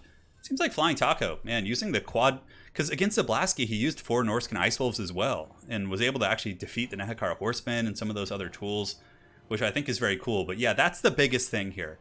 The Lizards need to make sure the breath attacks do not connect with the Temple Guards in a square fashion, which is not an easy thing to do, mind you. Actually quite difficult. And quite difficult indeed. Solar Engine shooting into the Iceform Marauders. We got some hungry doggos back here. The Norscan Ice Wolves are going. I have a feeling what's going to happen. Oh, a burning head going down. And it looks like Mr. Underscore does get caught in it a little bit. Honestly, that was an overcasted burning head, and it did very little damage. So I would say the Lizards actually came out well there.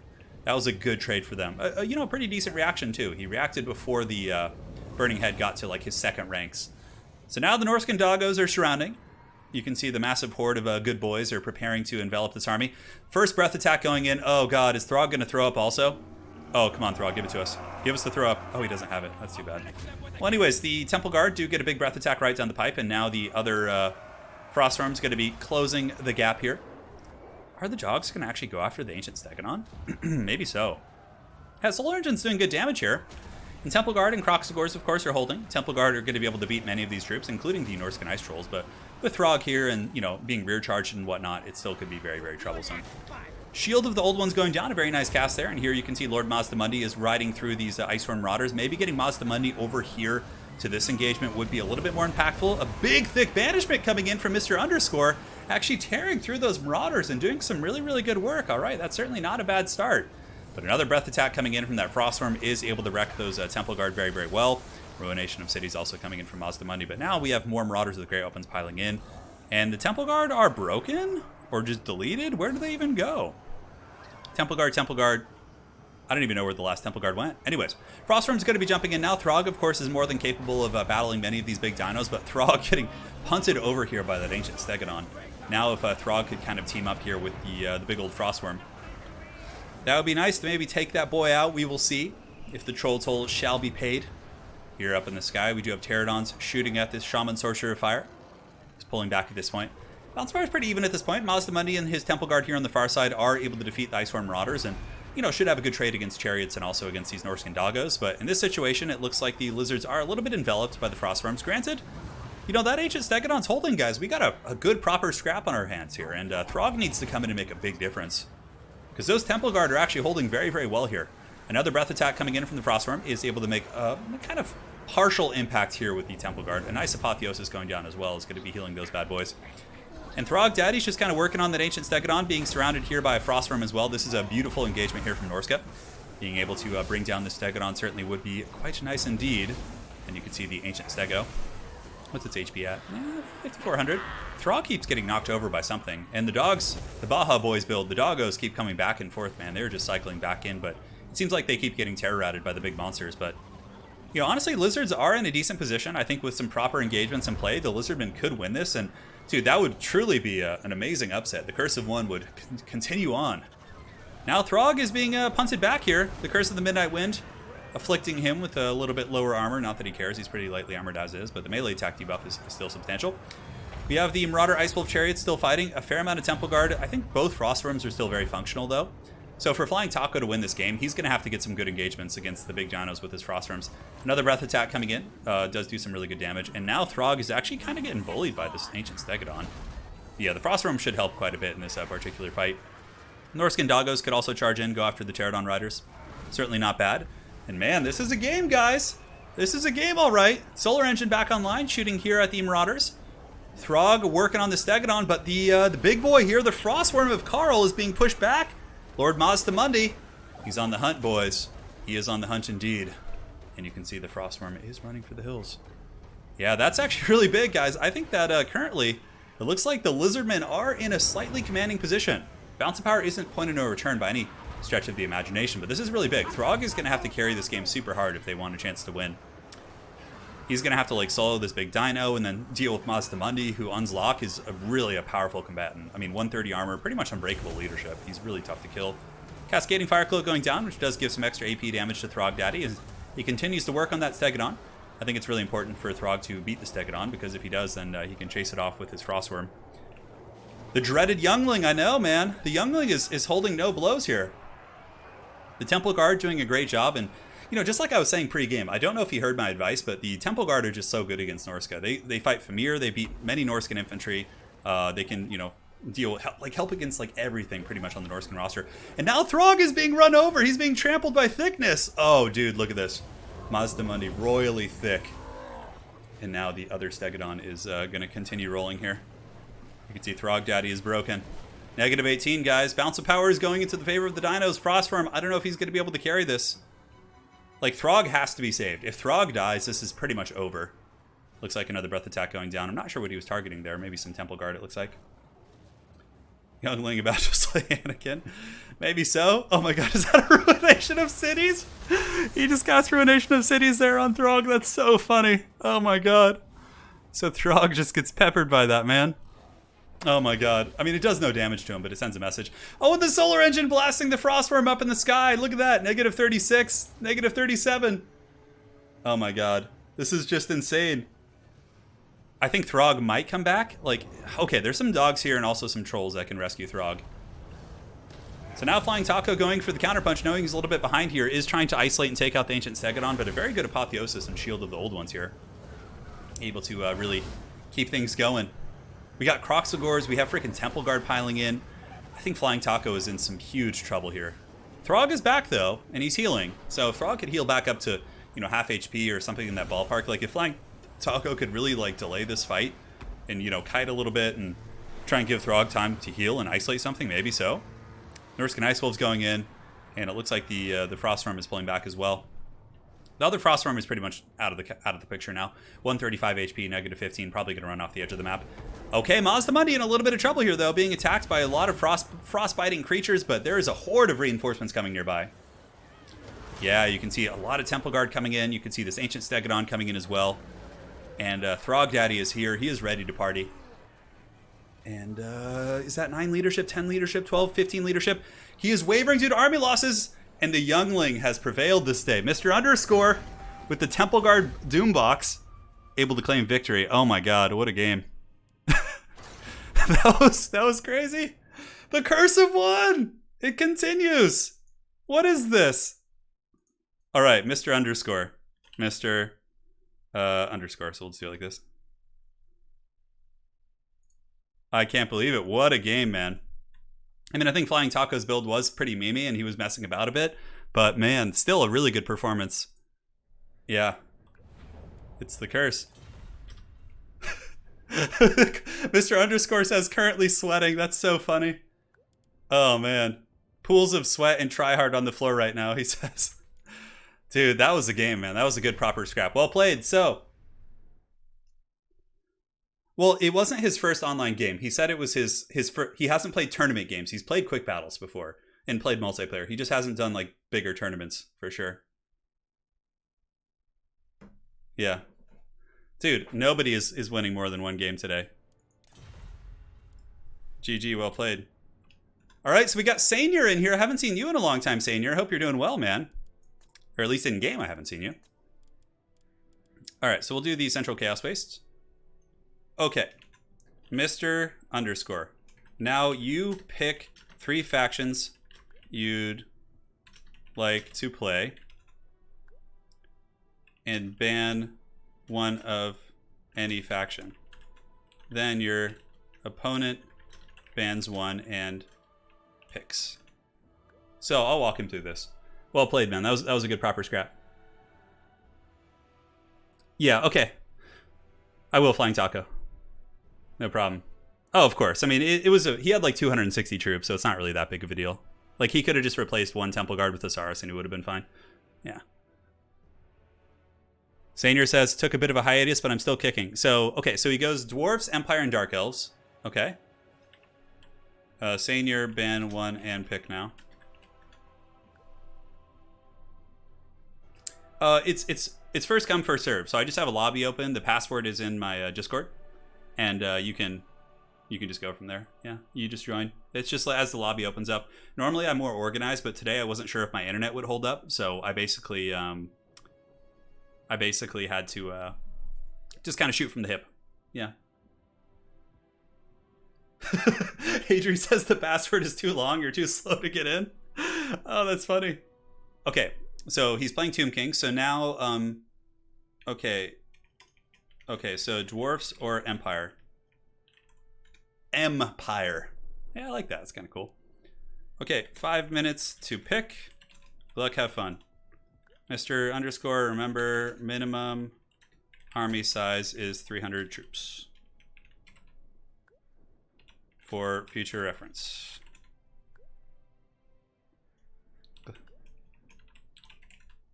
Excellent. Very cool, man. Very cool. You got to have it on copy paste. Yes, that's the big brain thinking right there. Copy and paste didn't work the first time. Dude, Hadries, you're just cursed today, bro. Well, we have a couple more games. The Old Man APM. Dude, I know all about the Old Man APM. My having to play against all these young bucks. Could have just been a lobby error, yeah, for sure.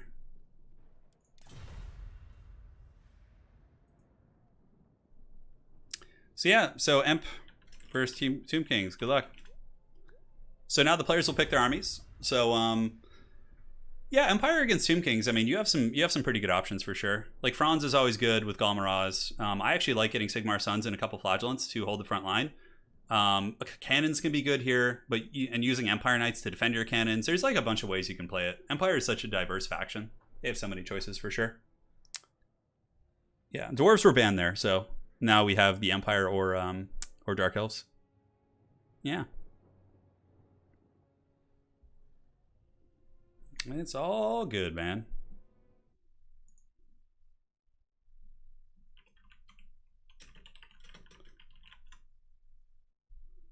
Just checking through everything, making sure nobody has any questions. Looks like we're all good in the hood. Life's treating us well, man. Excellent. So Mr. Underscore rocking that one win. Sainier says ready when you are, happy face. Sainier, of course, been a friend of the channel for a long time. I think, Sainier, if you're watching, you were like, I think one of my first like couple hundred subscribers, weren't you?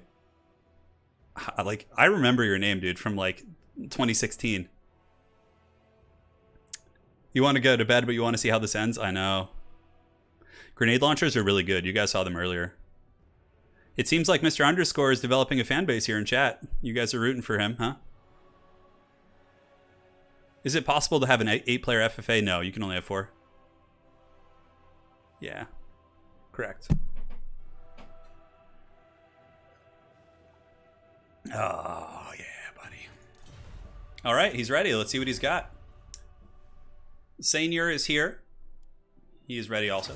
So we'll load into the Chaos Wastes, where these two fine gentlemen will do battle. Sigmar, somehow encountering the Tomb Kings up in the Chaos Waste. Don't ask questions, it just happens. You can have 4v4 in multiplayer. Yeah, you just can't have an 8-way free-for-all. In free-for-all, you can only have four people. Fiery invite? No, it's just first come. Fiery Marine? No, it's first come, first serve. You should, if you can't see the lobby, I'll make sure to add you, and then you should be able to see it. But today we're almost done anyway, so we'll aim to get you in next time for sure. We'll make sure you're all added up. It's really stupid how you can't see lobbies unless like somebody adds you to their friends list. It's such an annoying thing. Yeah. There you go, my friends. 277, 276, 275. Mark Garrett, get some sleep, man. It's been a pleasure having you on the stream today. I'll see you next time. Hey, look, Geralt of Rivia is here, the Witcher. Toss a coin to your Witcher. Oh, Valley of Chaos. Would the King of the Hill work with free-for-all? I mean, the thing is, the problem with doing free-for-alls is unless you like know everyone you're playing with doesn't have like a bad connection or like has good PCs, it's just a shitty lag fest. That's the big problem with like doing it on stream. Oh my god. A man after our own hearts here. His army size certainly fine this time. So, if we look here, Mr. Underscore's got a front line of spears. He's got some Empire Knights to run interference, which is always great. Demogryph Knights with halberds. Oh, the Templehof Luminarch, baby! Making Heish proud. And he also has a Light Wizard with some neat spells. Yep. So he's got Nets, Banishment, and also the... I don't even know what that other spell is called. You almost never see it. But we got Franz as well. So this build has a lot of gooning potential. Like, if he's able to snipe the Tomb King's Lords, it could just be really, really rough. Dude, I love it. Oh my god. Templehof Luminarch. Oh, yes. Give it to us. Talk dirty. So for the forces here of Senior, he's got a front line of skeletons, secondary line of more elite troops via Tomb Guard halberds, and the Kepra Guard. He's got a Necrotect on a chariot, the big old Sphinx here, and it looks like, oh, Cetra the Imperishable on the Chariot of the Gods. Oh, yes, dude. I love it. Cetra the Imperishable on a chariot versus Karl Franz and Luminarch. But yeah, I mean, I honestly have no predictions, man. A lot of it's going to come down to the effectiveness of the Luminarch here. He says, yeah, Senior says, yeah, man, I'm from the OG Warhammer 1 Turin days. Hell yeah, Senior. Yeah, your name always has stuck with me. Let's see. That's actually true, yeah. So typically under tournament rules, you wouldn't be allowed to bring like a net and a net on his caster here, but I think it was an honest mistake, so we'll just let the game play out. I'll let him know afterwards. But again, he's new to the tournament scene, so on King of the Hills, we can be a little bit more forgiving. Unless someone brings like 5 Vargulfs or something really oppressive. Oh, okay, so Flying Taco says net plus Luminarch is allowed. It's legal under the current rules. Okay, so there's no problem. I actually thought it was illegal as well, but thank you guys for checking for me. Yeah. Was it always that way, though, Flying Taco and Hadries? Wasn't there a time where it wasn't? Well, they're talking. I stand ready to face the terrible Tomb King. Cetra does not serve. There's only one true king. Really, some solid back and forth going on between these two fine gentlemen. Yeah, I love it, man. Really, really getting into character. Franz, though, so Mr. Underscore, if you are watching this back, you should always bring, you know, Franz's items are really good, but, I mean, you don't have to bring him, but getting Golem Raz for him to go fight the big monsters is really, really useful. Yeah, I thought it was banned too, but yeah, it's all good. So, Luminarch of Heish, gonna be ripping some shots. Honestly, if I were using the Luminarch, I'd probably go after the smaller fish first, like try and pick off the Necrotect and just kill him quickly. You could all, I mean, shooting Cetra isn't a bad idea also, but the Necrotect is way squishier. You can almost like two-shot him. Yeah. Alright, guys. And the Tomb Kings advance on. The Empire certainly will probably lose the frontline engagement. You know, just in a straight fisticuffs fight. But, again, they have the Empire Knights and I think double Demi back there, actually. Yeah, double Demogryph Knight with Halberd. Again, the outcome of this game is going to come down to, unless Franz just goes ballistic, how effective the Templehof Luminarch is going to be, so. If you're in my multiplayer Discord, if you go to Tournament Rules, and you'll see the banner rules, which have been linked by Aerocrastic in there, that's where you can see that. Yeah. Those are the rules all my events are played under, and all my streams, and pretty much everything, so. All right, so the first shot going down. Oh, it rips. It takes out a skeleton chariot. So I think he was going for the necrotech there. Which, like I said, isn't a bad idea. Gets rid of the healing for the big monster before you... Like, shooting the big monster first, like, it'll get healed by the necrotechs. But, yeah, using Demogryph Knights to also screen this charge would be quite nice. You could put, like, either Empire Knights or Demis on those skeleton chariots. Here comes another shot. Oh! Where's it going? What was that thing shooting at? That was, like, the worst shot I've ever seen from a Luminarch. So right here, you definitely want to overcast the net right now. Like, they're bunched up. Like, dude, the bread would be buttered so hard. If underscore were to net those guys, oh man. Oh, looks like a net's coming down maybe. No, Narrow's incantation protection. Demogryph Knight's going to be rushing forward to fight here. So Luminarch is going to have trouble drawing line of sight now when they're in combat. But Demis, of course, will be pretty effective here. And you can see Franz is coming over as well. But yeah, so in a big pit fight like this, you want to use the Luminarch to actually shoot at the Sphinx. Because it's like a big target. It's juicy. It's ready for it, right? Spearmen are holding okay. Here comes another shot from the Luminarch. Where's it going? Okay, that was pretty good. Did some big HP damage. Oh, but it also killed a bunch of Demis. Oh, that was painful. You can see like some brave spearmen being tossed up in the air. In the meantime, Empire Knights could easily probably come around the back and start collapsing on the skeletons. And I think Franz needs to go after Cetra because Senior is really breaking this formation. Granted, oh, we're going to get a big banishment coming in from the mage. Oh, where's it going? Where's it going? Luminarch time. Oh, once again, it hits the Sphinx, but the Sphinx is being healed. That's the thing. It's... And Franz is also getting whoops on pretty good by Senior's Sphinx. Dude, the Curse of One is coming, man. It is coming. The Death Laser. It's doing its best. Demogryph Knights, of course, holding back Chariots, and Pistoliers shooting into the back of Tomb Guard is a good play because the shields only protect them from one direction. But Franz being pushed back without healing, certainly quite painful. Yeah, that Luminarch still shooting, and honestly, the healing from the Necrotech has really kind of countered a lot of the damage coming in from that big boy there. But, you know, Chariots are taking a bit of damage. Necrotech, you know, can only heal so much. You can see Cetra and the boys are kind of rotating about right now. But, man, I'm just kind of excited watching that. Oh, that's right. That's so right. The Sphinx of Seth, the ROR has a massive fire resist of 25% here. I think that's because of the Necrotech, though. The Necrotech has an item, I think. I can't remember if he has that base. I mean, he's still taking big damage overall, but yes, the Luminarch does do fire damage. So now Franz lands again. Franz actually going after Cetra and getting some really good damage here. So Underscore also sending in the remnants of his Demogryph Knights to go after Cetra, which... This is actually a really good play. I mean, if Franz is able to keep chipping away at Cetra, that's really important here. And look, the halberds in the back are being killed by the freaking Pistoliers. Luminarch needs to start getting more value, though, for sure. It looks like the Luminarch might be doing a 360 no-scope. You can see it spins around for no reason. Yeah, and Franz, you know, though he's really damaged, able to take a ton of HP off Cetra, which is big. And here comes another Luminarch shot. Where's it going? Probably into the big boy. Oh, yep. Shoots again into the Cetra boy. Hey, MC, thank you for the 99 cents, brother. Appreciate it. Love the glasses.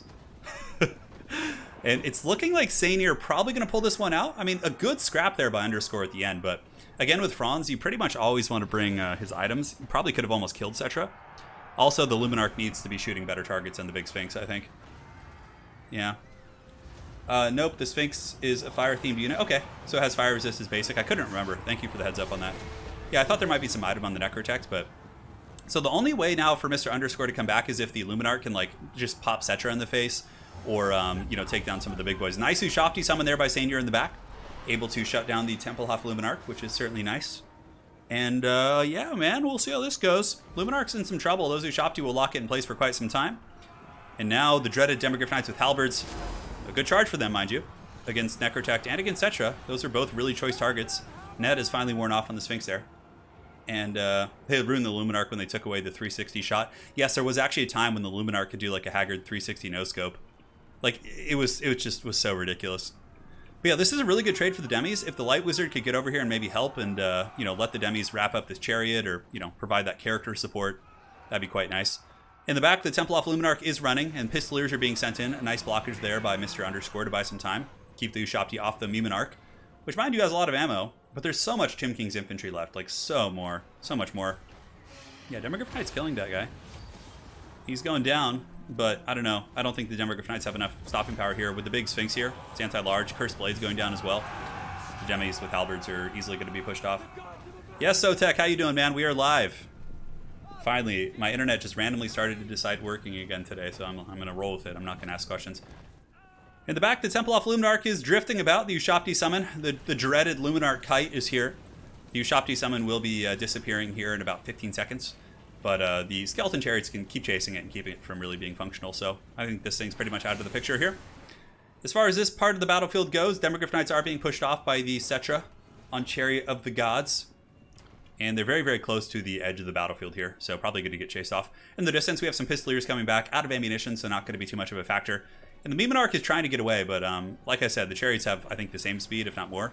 No, way more, actually. 74 against 50. Yeah, this thing's not too quick. It'd be really funny to have a build where you, like, gave speed to the Luminarch. Like, you could cast Barona's Time Warp on it to put its speed up to, like, 60 or 70, like 65 in that range. I'm trying to think what else you could do. Anyways, very little chances here for the Empire. You know, once Cetra and the big boys come back from their sojourn over here, their quest of chasing off the demis, it's going to be army losses for Empire pretty quick. And the Chariot doing a good job just running through Spearmen, obviously. Spearmen are lightly armored, and when they're not braced, the Chariots can really have their way with them. 97 kills right now. Light Wizard making his valiant last stand. We got some Skeleton Warriors, Tomb Guard with Halberds coming in, and it looks like the Luminarch is going to be shooting something. I'm not really sure. Oh yeah, for sure. The Black Lions are much better than the Templehof. Templehof is like an all-in kind of thing. It's like a huge portion of your army, but man, it can pay off sometimes. Like, I've seen people just instantly win battles with the Luminarch. I really like Luminarch with Marcus Wolfheart, because you got the massive, like, you can net someone, Luminarch, and then, like, focus him with Marcus's aimed shot, and you can just KO, like, anyone. Dude, the Curse of One continues, I know. I don't think Empire has enough teeth to really get back in this game here, especially when the big boys come back in. And the Templehof Luminarch and the Light Wizard are just going to be juking around, probably trying to line up some shots here on Cetra and the boys. And we have the last of the Pistoliers just being, you know, finished off here by the Skeletons. These Chariots are actually crumbling, mind you. 55 leadership, taking 10 HP damage per second. And down they go. Yeah, Lore of Shadows, too, is another option from the Smoke and Mirrors trait. The last stand of the Empire. Will the Sons of Sigmar get the shot they've been dreaming of? Oh, the power play from Mr. Underscore. He nets Cetra. Is the Luminarch going to rip its shot? Come on.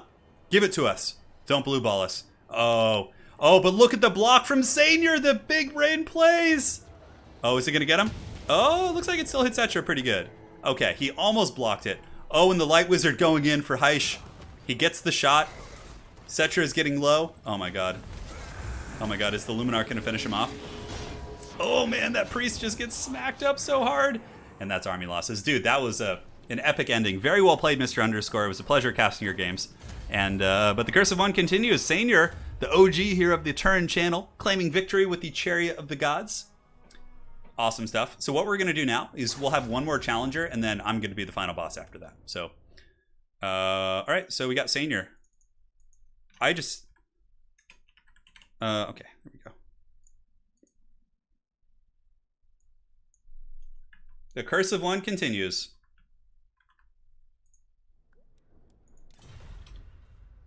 He said all I wanted was Cetra's head.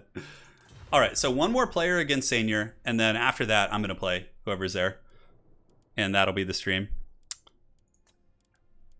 Let's see here. We got Pugnabone! The man, the myth, the legend.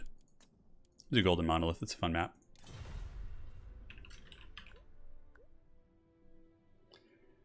All right, Senior against Pugnabone.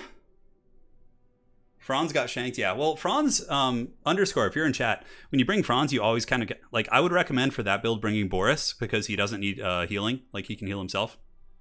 Yeah. Oblivion, if you're in the Discord, the password is in the King of the Hill section, like I mentioned earlier in the stream. Yes. So you pick 3 factions. Then you're up, bans 1 and picks. No, because if I win at the end, it doesn't count as 2 wins, because I already played my King of the Hill games. So it just means the stream will be a dreaded one-way tie for everyone. Yeah, Flying Taco just linked the password too, but this is going to be the last one. So, and for future King of the Hills guys, I will have a standard sign-up system. So people can sign up in the Discord and they'll know they're going to play. You don't have to like fight for the lobby spots. Today was very much just like an off-the-cuff, like I just want to fire up a stream and go, and not have to like run prep. And 1 ban, yes. All right, so Sane can ban 1 also. Cool. Billy Swaggins. So Giraffe's too tall? I don't think so. Yeah. I mean, there was a zoo by where I grew up, and there was a giraffe that lived there that had a crooked neck, and I used to always see it. That thing was pretty cool. I think it was the perfect height. Yeah. Yeah. The Dawe. And don't worry, guys. There will be standard signups for future King of the Hills. Again, today was just basically checking if my internet works, and it apparently does. All right.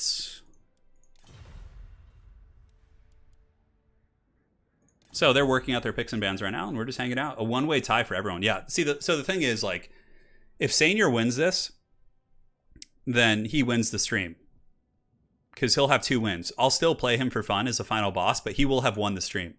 If Pugnabone wins, he'll have to fight me to win the stream. That's how it's going to go. Because I want to play. I want to get in on this. So much fun. A one-way tie for everyone would be pretty great, though. Oh, my God. My favorite faction is probably Empire right now. I've been really enjoying playing the Empire. The glorious Sons of Sigmar call. Once more in the deep. All right, looks good to me. You've missed a pretty crazy set of games, Dalton. We've had some really good ones today. All right, so we got Dwarves, Tomb Kings, and Chaos.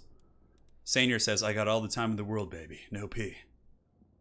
So Pugnabone is basically dealing with his picks right now, trying to decide what he wants to play against the 3 choices. Oh.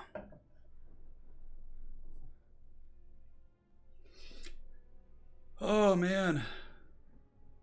Let's do some stretching. Hey, thank you, Flying Taco. So Flying Taco and Ace here, dropping a link to the multiplayer Discord if you guys are interested.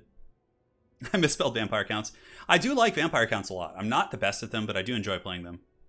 I really enjoy the Warhammer 1 factions, like the vanilla factions. Yeah. When is the next campaign stream? Well, I've recorded my next Balthazar Guild campaign, which will be going up sometime early this week. And then after that, I'll probably do a head-to-head campaign with someone once that one's finished. Yeah. My favorite faction from a lore perspective, Dwarves and Empire, probably. Yeah. Yeah, head-to-head against Velcon with Tic-Tac-Toe, 100%. 100%, man.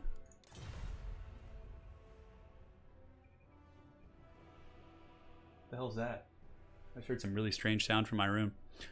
All right, so pick High Elves and ban Warriors of Chaos. Oh my God, Senior picking Dwarves into High Elves. What a hero, man. He's doing it for you guys, but this is an incredibly hard matchup. So Senior, if you are listening, best of luck to you, man. This is a really, probably one of the worst matchups for Dwarves.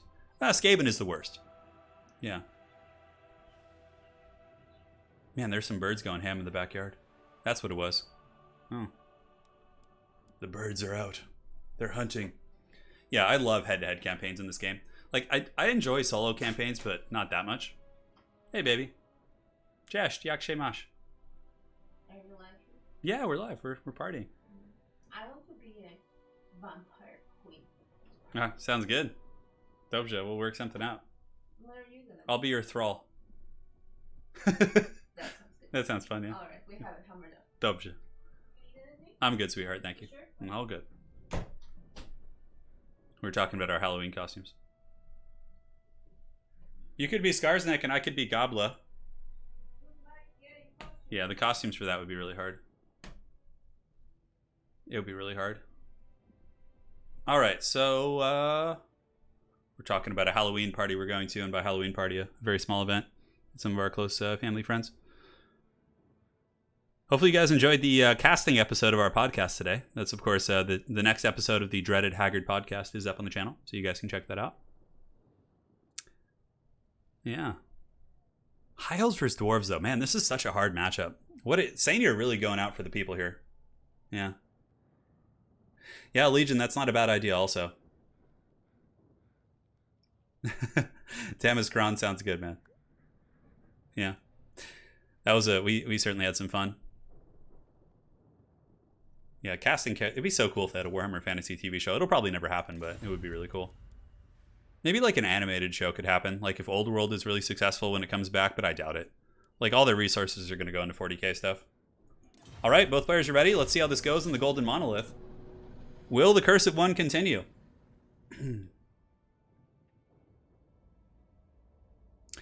So Nolo Contende, it's If Turin or chat could enlighten the bad... Oh, you're not a bad player. Come on, man.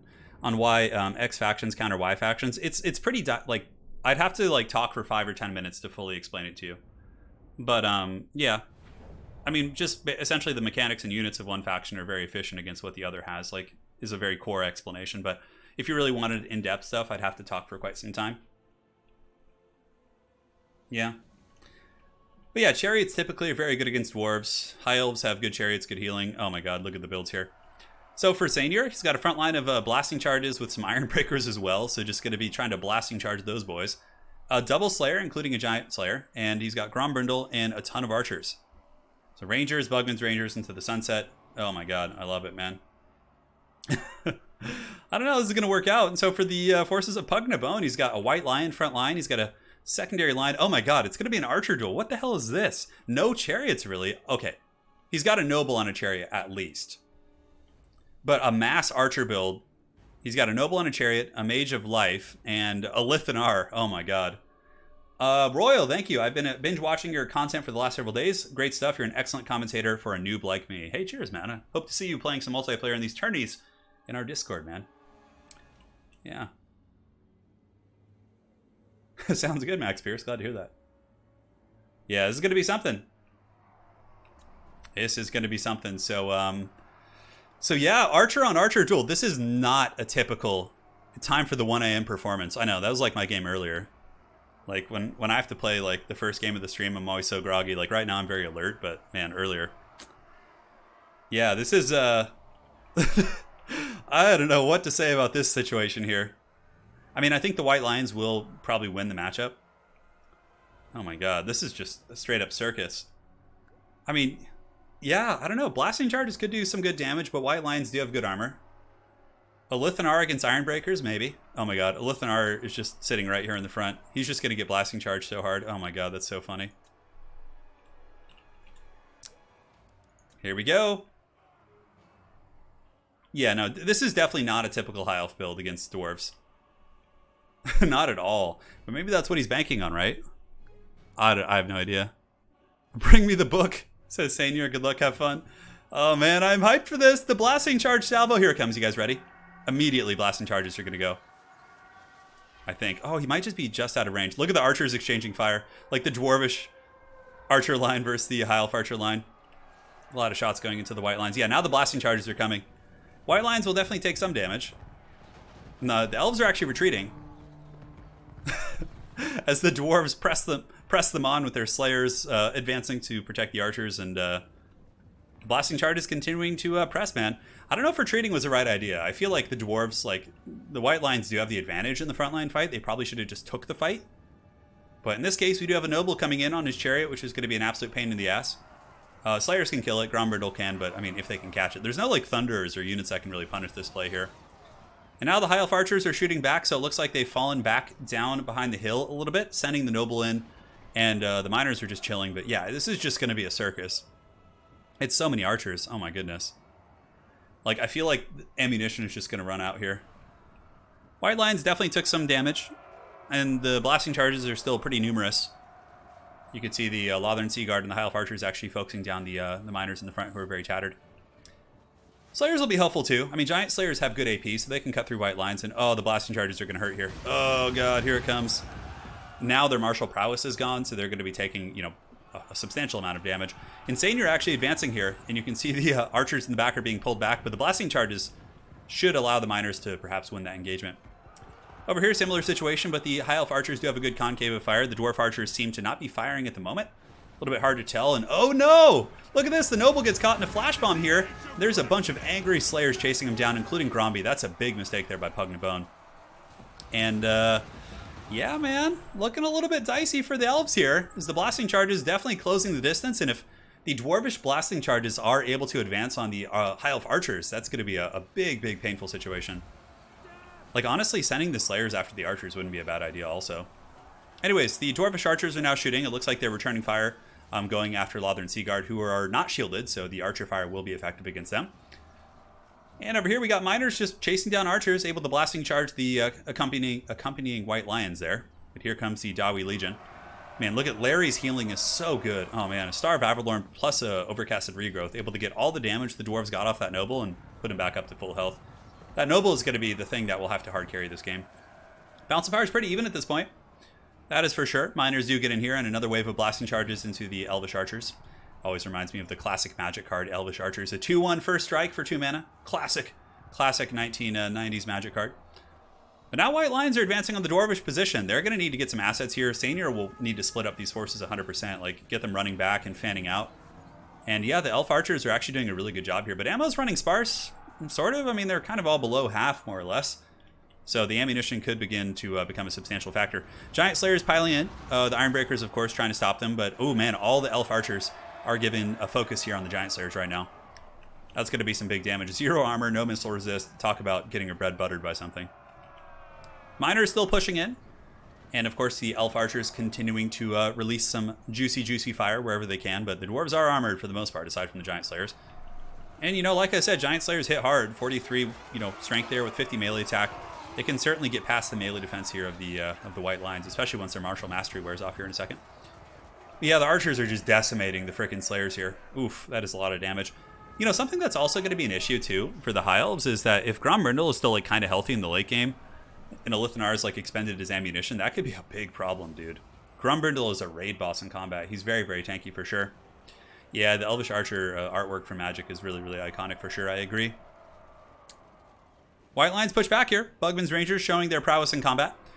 And it looks like Sainier attempting to use his miners to hold the advance of these White Lions as he does fan out his troops. Grombrindle seems to be in okay health, and there's still a full health group of Dragonback Slayers here, which, you know, I'm getting a little bit concerned for the Elves.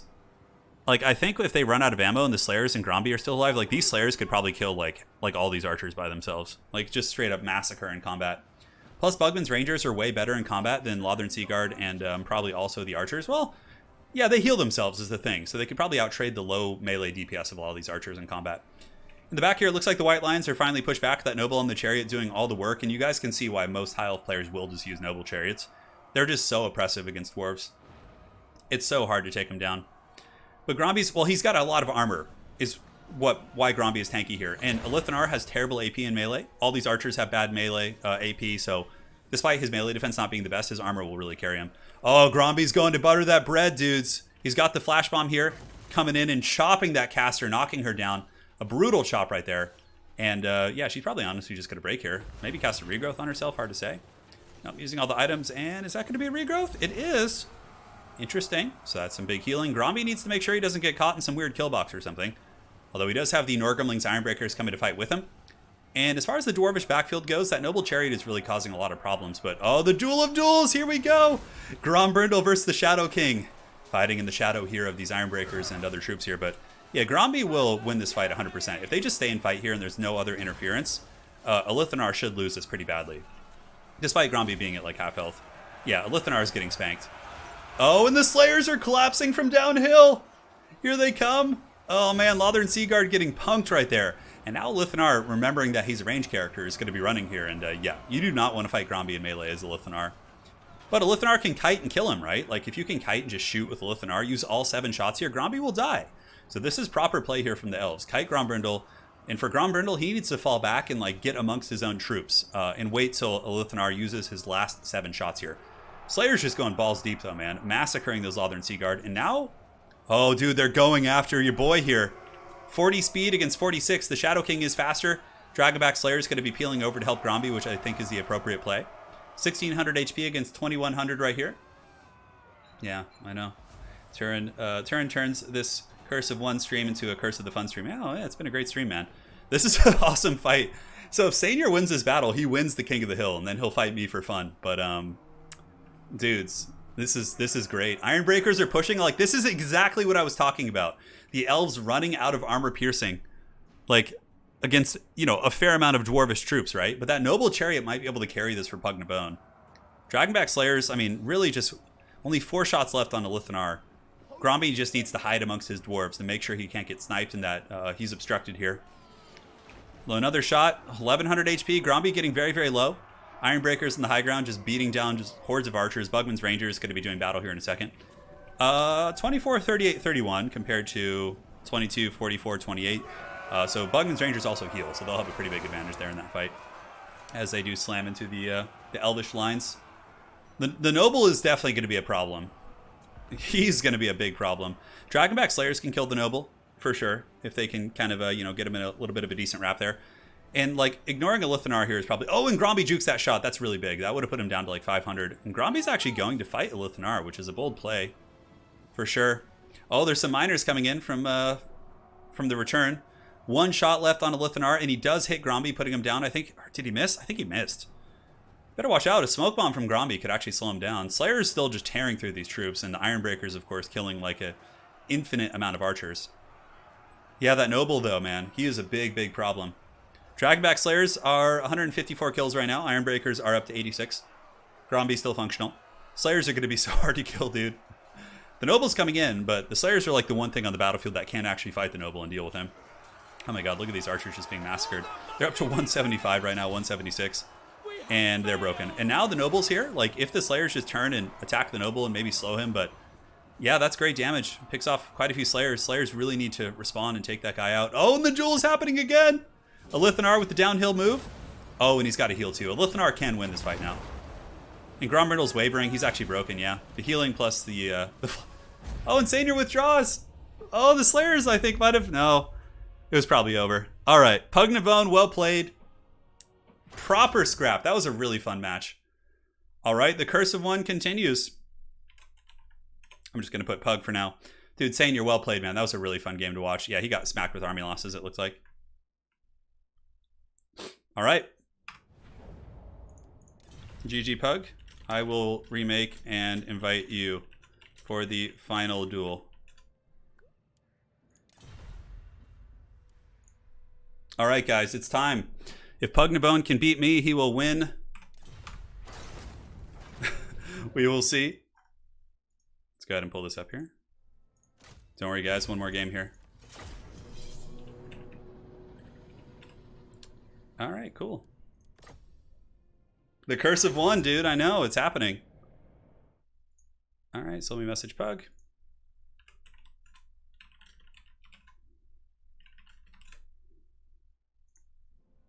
And we'll find him on my friends list.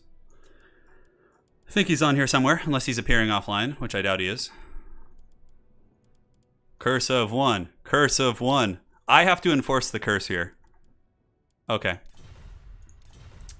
So pick year 3. Good luck. The dreaded Turin half-hand. I know I'm coming. And I'm awake now, too. Local recording. Yes, there we go. So let's see. I'll switch the map, obviously. We can do Oakenhammer. It's a nice solid map. Such as fight the grudge. You haven't seen me fight yet. All right, well, here you go, man. Here's your chance. The curse is on my side. Yeah, I know, exactly. I had to wait for the curse to be on my side. It's very, very true tactics going on here.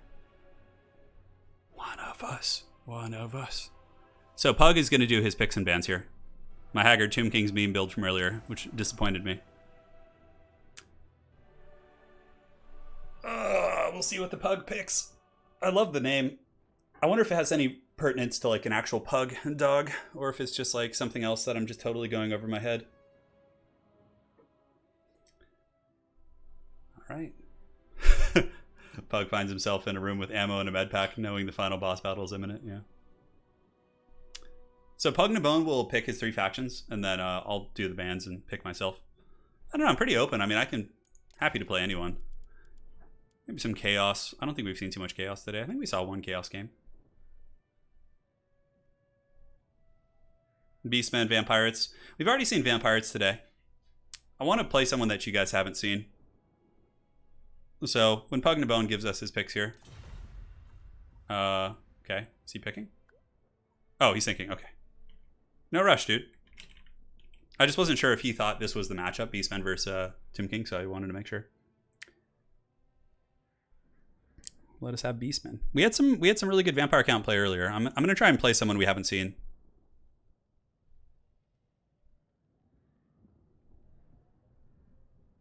There we go. So I'm not named after Turin Bar? No, I'm not. It's actually just, it's been my my dad's middle name. It was my grandpa's middle name on that side of the family for a long time. It pertains to my Italian ancestry because more or less, just to generalize it, I'm mostly Italian and Irish. Yeah, that's like my ancestry. Of course, I'm American, but my ancestors were from Ireland mostly and Italy. So Thorgrim the High King. Yeah, Bretonnia could be really fun. It depends on who he picks. If he picks someone that Bretonnia just gets dumped on by. So he picks Greenskins, Lizardmen. Oh, and he bans Vampire Counts. Perfect. I didn't even play them, so. Greenskins versus Bretonnia could be fun. Greenskins versus... and Skaven, huh? Alright, guys. Do you guys really want Bretonnia? How bad do you want it? Because I know what I would do here. I would normally pick Empire and probably ban... I don't know. Ban, like, Greenskins or something. Man. Empire, Bretonnia. I mean, I could go Dwarves and ban Skaven, but we just saw a really good Dwarf game from Sainier, so I think we're satisfied there. Chaos against Greenskins, it kind of sucks. Chaos against Skaven and Lizardmen is fine. I mean, I have a lot of options. I really wanted to play Bretonnia for you guys, though. No, we need some Bretonnia. Bretonnia here is going to be really risky, because Greenskins are quite good against Bretonnia. Okay, guys, you've talked me into it. Yes, Laneshi, it is. Ironically, I'm not religious at all. Like, I've never... Like, growing up, my family, like, I didn't even know about religion, really, until I was, like, 11 or 12 years old. Like, my family, like, told me nothing about religion until I ended up going to a Catholic high school where, like, I learned about, like, everything. And, you know, I could make my own decision from there. Like, I wasn't indoctrinated as a child into any religion. All right, so... Okay. Ban...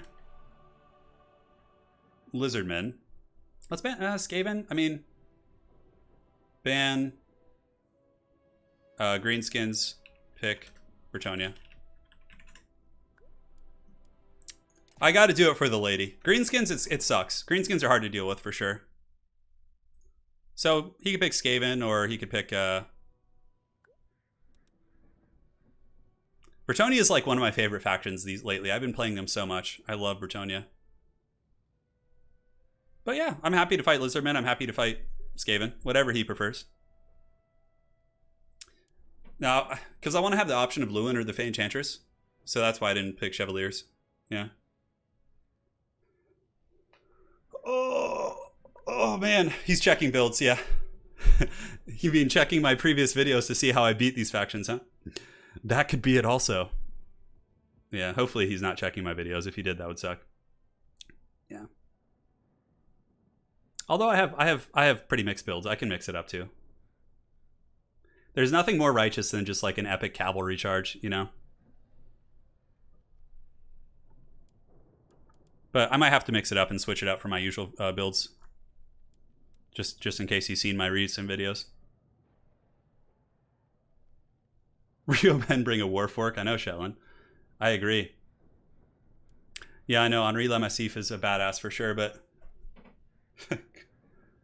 Oh, he's going Skaven. I love this matchup. Oh my god, I love Skaven versus Bretonnia.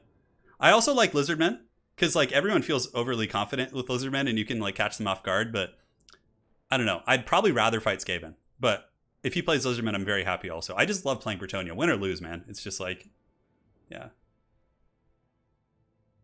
Too bad the pox arrows don't cause leprosy. Oh man. See what the pug brings, dude. The mighty Pug Nabone.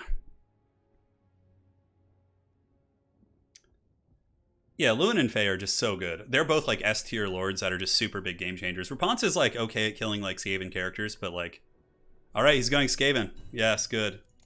So I know what I'm doing. I know what I'm doing. Wow, he's like, okay, he had a build already preloaded for this. That makes me a little nervous. Dun da da da. Dun da da da. Okay. Very cool. Satisfy the peasants. Oh, there's so many like fun things I want to bring. I'm just like overloaded with excitement here. Oh, for sure. I mean, Jonathan Kelly, I lost one earlier.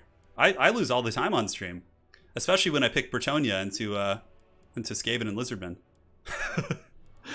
All right, but we're gonna make the best of it. I can assure you.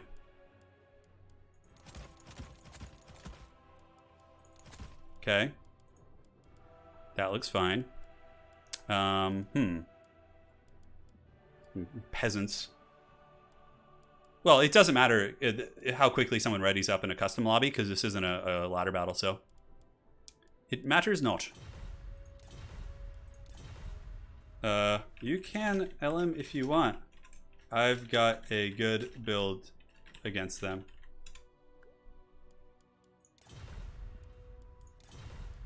Oh, he says I know. All right, that's cool. Fill the gaps with peasants. You know, one thing I've always wondered about in this matchup is the efficacy of trebuchets. Like, I usually don't try them, you know, but I've always wondered if they're decent. We're on Oakenhammer, so it's a pretty open field map. So, I mean, the options are numerous for sure. Huh, I could actually try something really crazy with that too. That's something to consider. Something to consider for sure. Okay, let's get a little crazy. Peasant archers are always really, really good. Yeah, 100%. They are excellent in this matchup. I always really am tempted to try trebuchets though, but I just never pull the trigger on it. Yeah, in this matchup. I use trebs in a lot of different matchups, but just not this one. All right, so we're just barely tight on the money. Quite happy with this too. How many do I have? Man, that is a lot. It's probably overkill. Okay, let's change that up. Get some of you guys going, and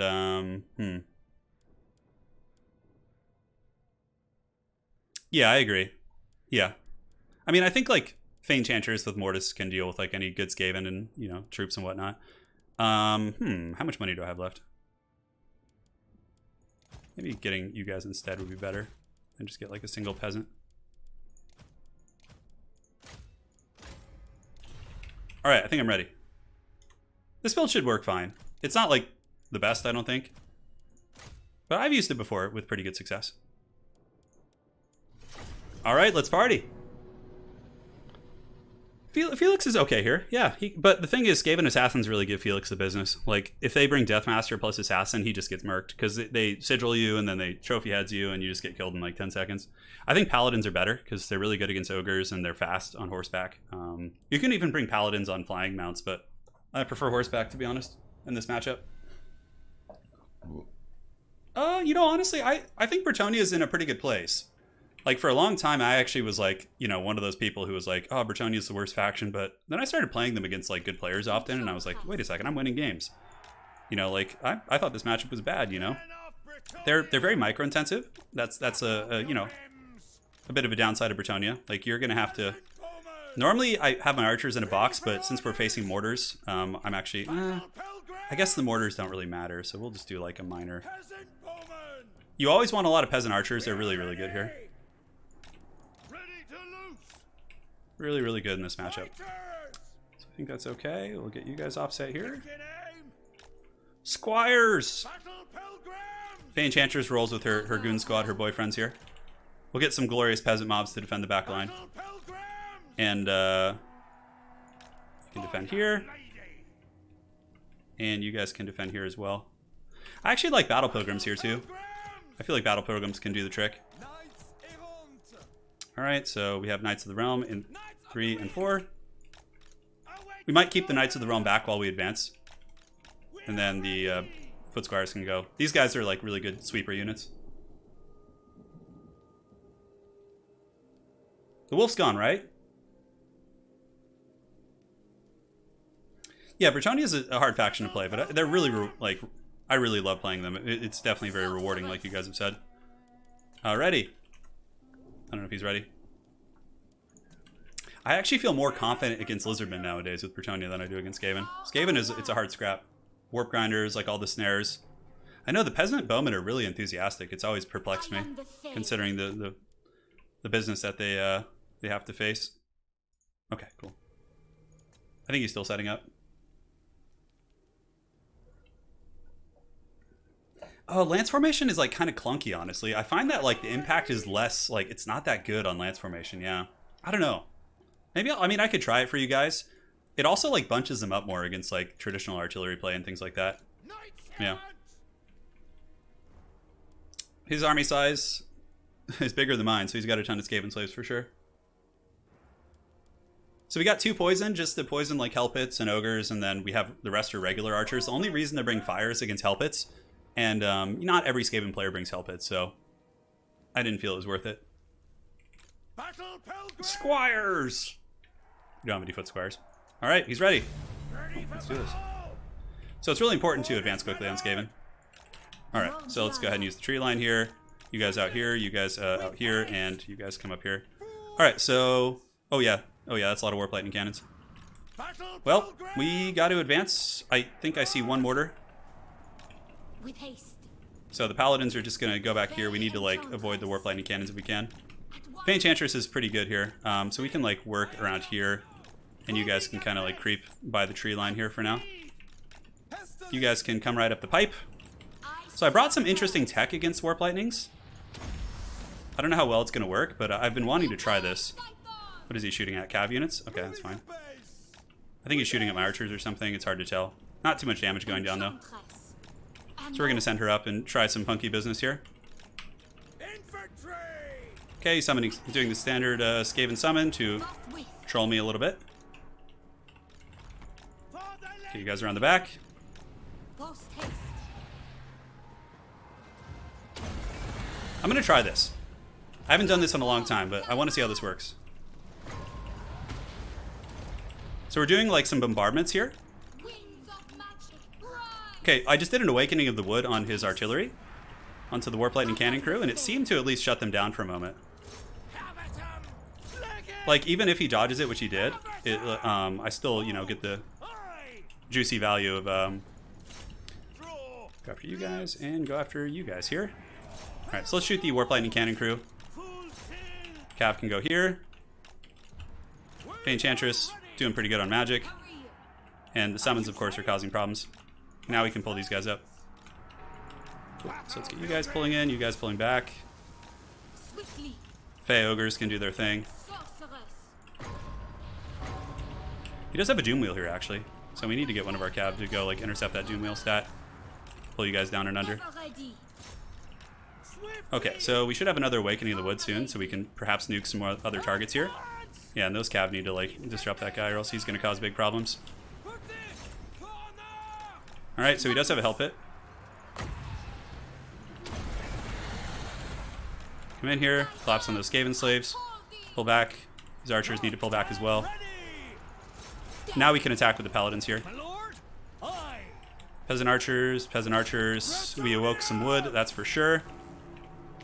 How are we doing back here? Yeah, the Cav have caught their threats, which is great. Okay, this is a good fight for us. You have the peasant archer advantage. Go, brave peasants of Bretonnia. And cool, the Doom Wheel is fully trapped, which is excellent. So now we've already used our Awakening of the Woods. Our Cav units can come under, hammer those mortars, drop the heal here, pull these archers back, and good, they've all been dealt with here. So now we can go ahead and start shooting at the Warp Lightning Cannon crew again. Yeah, the Doom Wheel's still trapped in the back. I'm totally fine with that. Enchantress fighting at a blob is like a dream situation, more or less. Although we are a little bit surrounded here. I should probably get back. See if we can get away. That might be some trouble for us.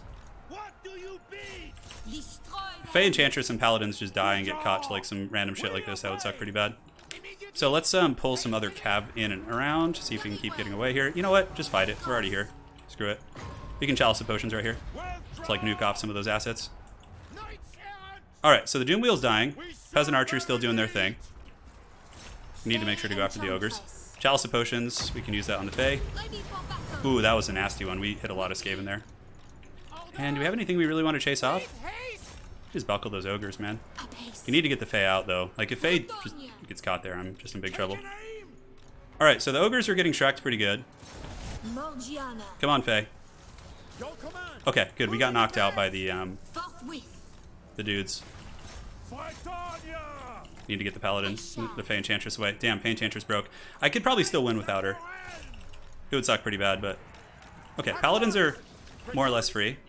Knights of the Realm finish off that Doom Wheel, so what we'll do is we'll let these guys move up. and pull the knights over here. Just hammer down some of those Skaven slaves. Okay, okay, keep going. I think he's pretty all in on that effort. What archers can I? Archer situations can I shoot at now? Start shooting at that Gracier, I guess. Great. Okay, paladins are a little bit trapped up. I kind of had to use them to buy time for the Fae. I have favor of the Fae. Can we get away here?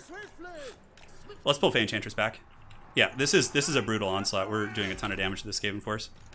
Come on, paladins.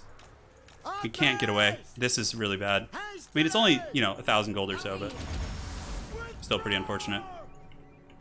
How are we doing here in this engagement? We're pushing through. We have a full health group of Knights of the Realm who we need over there. I am ready. Okay, we got one paladin out. That's really aces. Because now even if we lose one, it's like it's not a huge deal. Let's go ahead and unify our army, like pull all our forces together here. We need to get these Skaven slaves off our archers. Good, good. Can we win this fight, please? Can we shut down these mortars? Because if we don't, we're going to be in bad shape. Okay, one paladin escaped.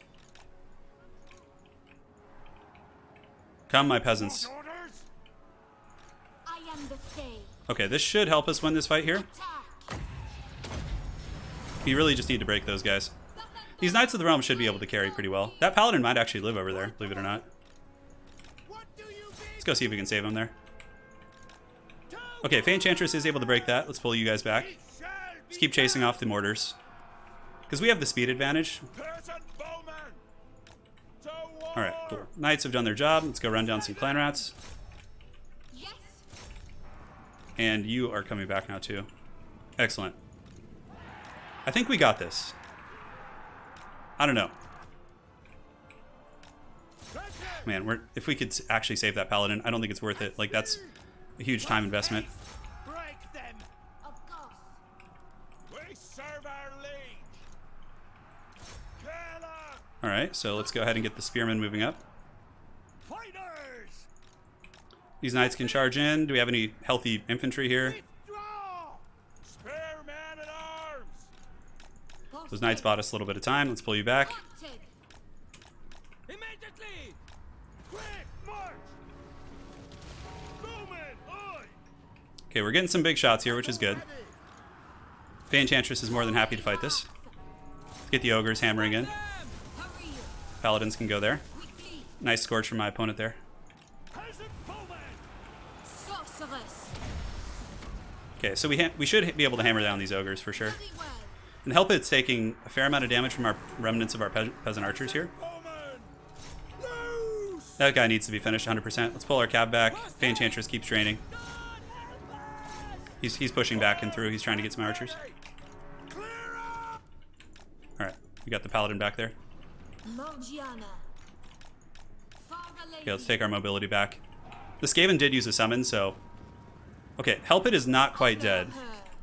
The fact that we got the Fae back with another dude here is really, really solid. So what are these? Just like clan rats and chaff units and things like that? Okay. We just need a couple peasants to come back. For our land. Come on, paladin. Anon. Let's hammer into those Skaven slaves. Orders. Ooh, that's nice. Immediately. Talk about a little gift there, huh? Ever ready. Where's our other paladin? He's got to be close. I am the Fae. Okay, so we broke those Skaven. Battle. We have some peasants moving back in here. Serve in the bank. We don't want to lose these Knights of the Realm, so just some random bullshit. Shoot that Help It. It shall be down. Get these spearmen down. Yeah, this is actually cool, because we could kill these ogres for free here. For our lady. For Britannia. And we can use these knights to just harry them. Spare man. You guys can push in. That Help It is so damn low. See, the healing procs might lose me the game. Already. Heal our characters there, which is really strong. See if we could break the Skaven's back with like a double front charge. Pull you guys back. Let the Knights of the Realm hammer into the other side. Ooh, that's going to be some big damage. Yep, yep. At speed. Ogres were broken. Post haste. We should be able to end this now. Because we just come in with our characters and smash. Hurry. Cool. They're not Knights of the Realm, but it is what it is. Alright, so let's get the characters going in. The fact that that other Paladin survived too is really sweet. have anything else that's not active right now? Okay. With haste. Yep, help it died. I shall. For the lady! Ride them down! Your will? We did it, boys. We did it. Ever ready. I already used my chalices. The Awakening of the Wood to kill the Skaven artillery was pretty good too. Sorceress. What a freaking game, holy shit. For our land. Woo! Oh boy! Morgiana. For all of you who doubt the lady, she was here with us the entire time. In her service. What are these? Skaven slaves? Does he have the dreaded spell? Are these council guard or something? Why are they not breaking? Alright, knights, ride them down. Make sure they don't get back here. So paladins can go after you. For the lady! Faye can go here as well. We'll use our knights to ride down these filthy rats. Fight another time! Ride them down! The curse is saved. Oh my god, that was a great game, man. Well, guys, the curse of one remains. It is like a 9-way tie. Holy shit. What a game. The blessing of the lady has been earned, I know. It's a hard fight though, man. But the Awakening of the Wood and Chalice of Potions to kill artillery, he dodged really well. He was really on point there. Oh my god. Yes, I'm the final boss of the stream. GG, well played. Crazy close. Alright. I'm out for now. Well played, man. Awesome game, Pug. That was a really, really good even match we had there, brother.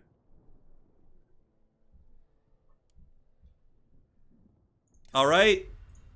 There you have it, guys. The curse of one continues. Yeah, everybody wins, right? It's great. So, the... No, Optimus Pine, it doesn't count because it has to be in back-to-back order. Yeah. So, yeah, we got a big tie. So basically, like 6 or 7 people tied. Nobody won more than one game today. It was just absurdity, man. Absurdity. So, we made some friends along the way. Yes, we did. We certainly did. It was a really fun stream, guys. So again, I just want to thank you guys all for joining today. It was a blast. I had a lot of fun. There were some crazy upsets, some really good games today. That King of the Hill was just some of the most fun I've had in some time. So cheers. Wearing only your boxers gives +5 skill. Yeah, for sure. It's true. It is true indeed.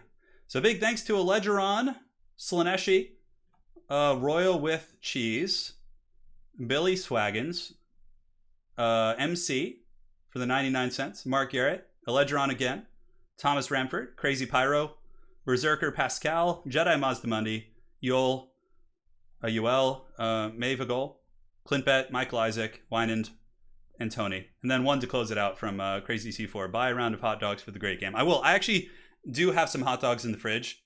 I might eat some. I'm not sure. We got to feel out the situation there in the kitchen. So anyways, guys, thank you for joining. You guys are aces. Look forward to our next stream. Thankfully, the internet is working and will continue to do so. But aside from that, we will see you guys next time. Take care, my friends.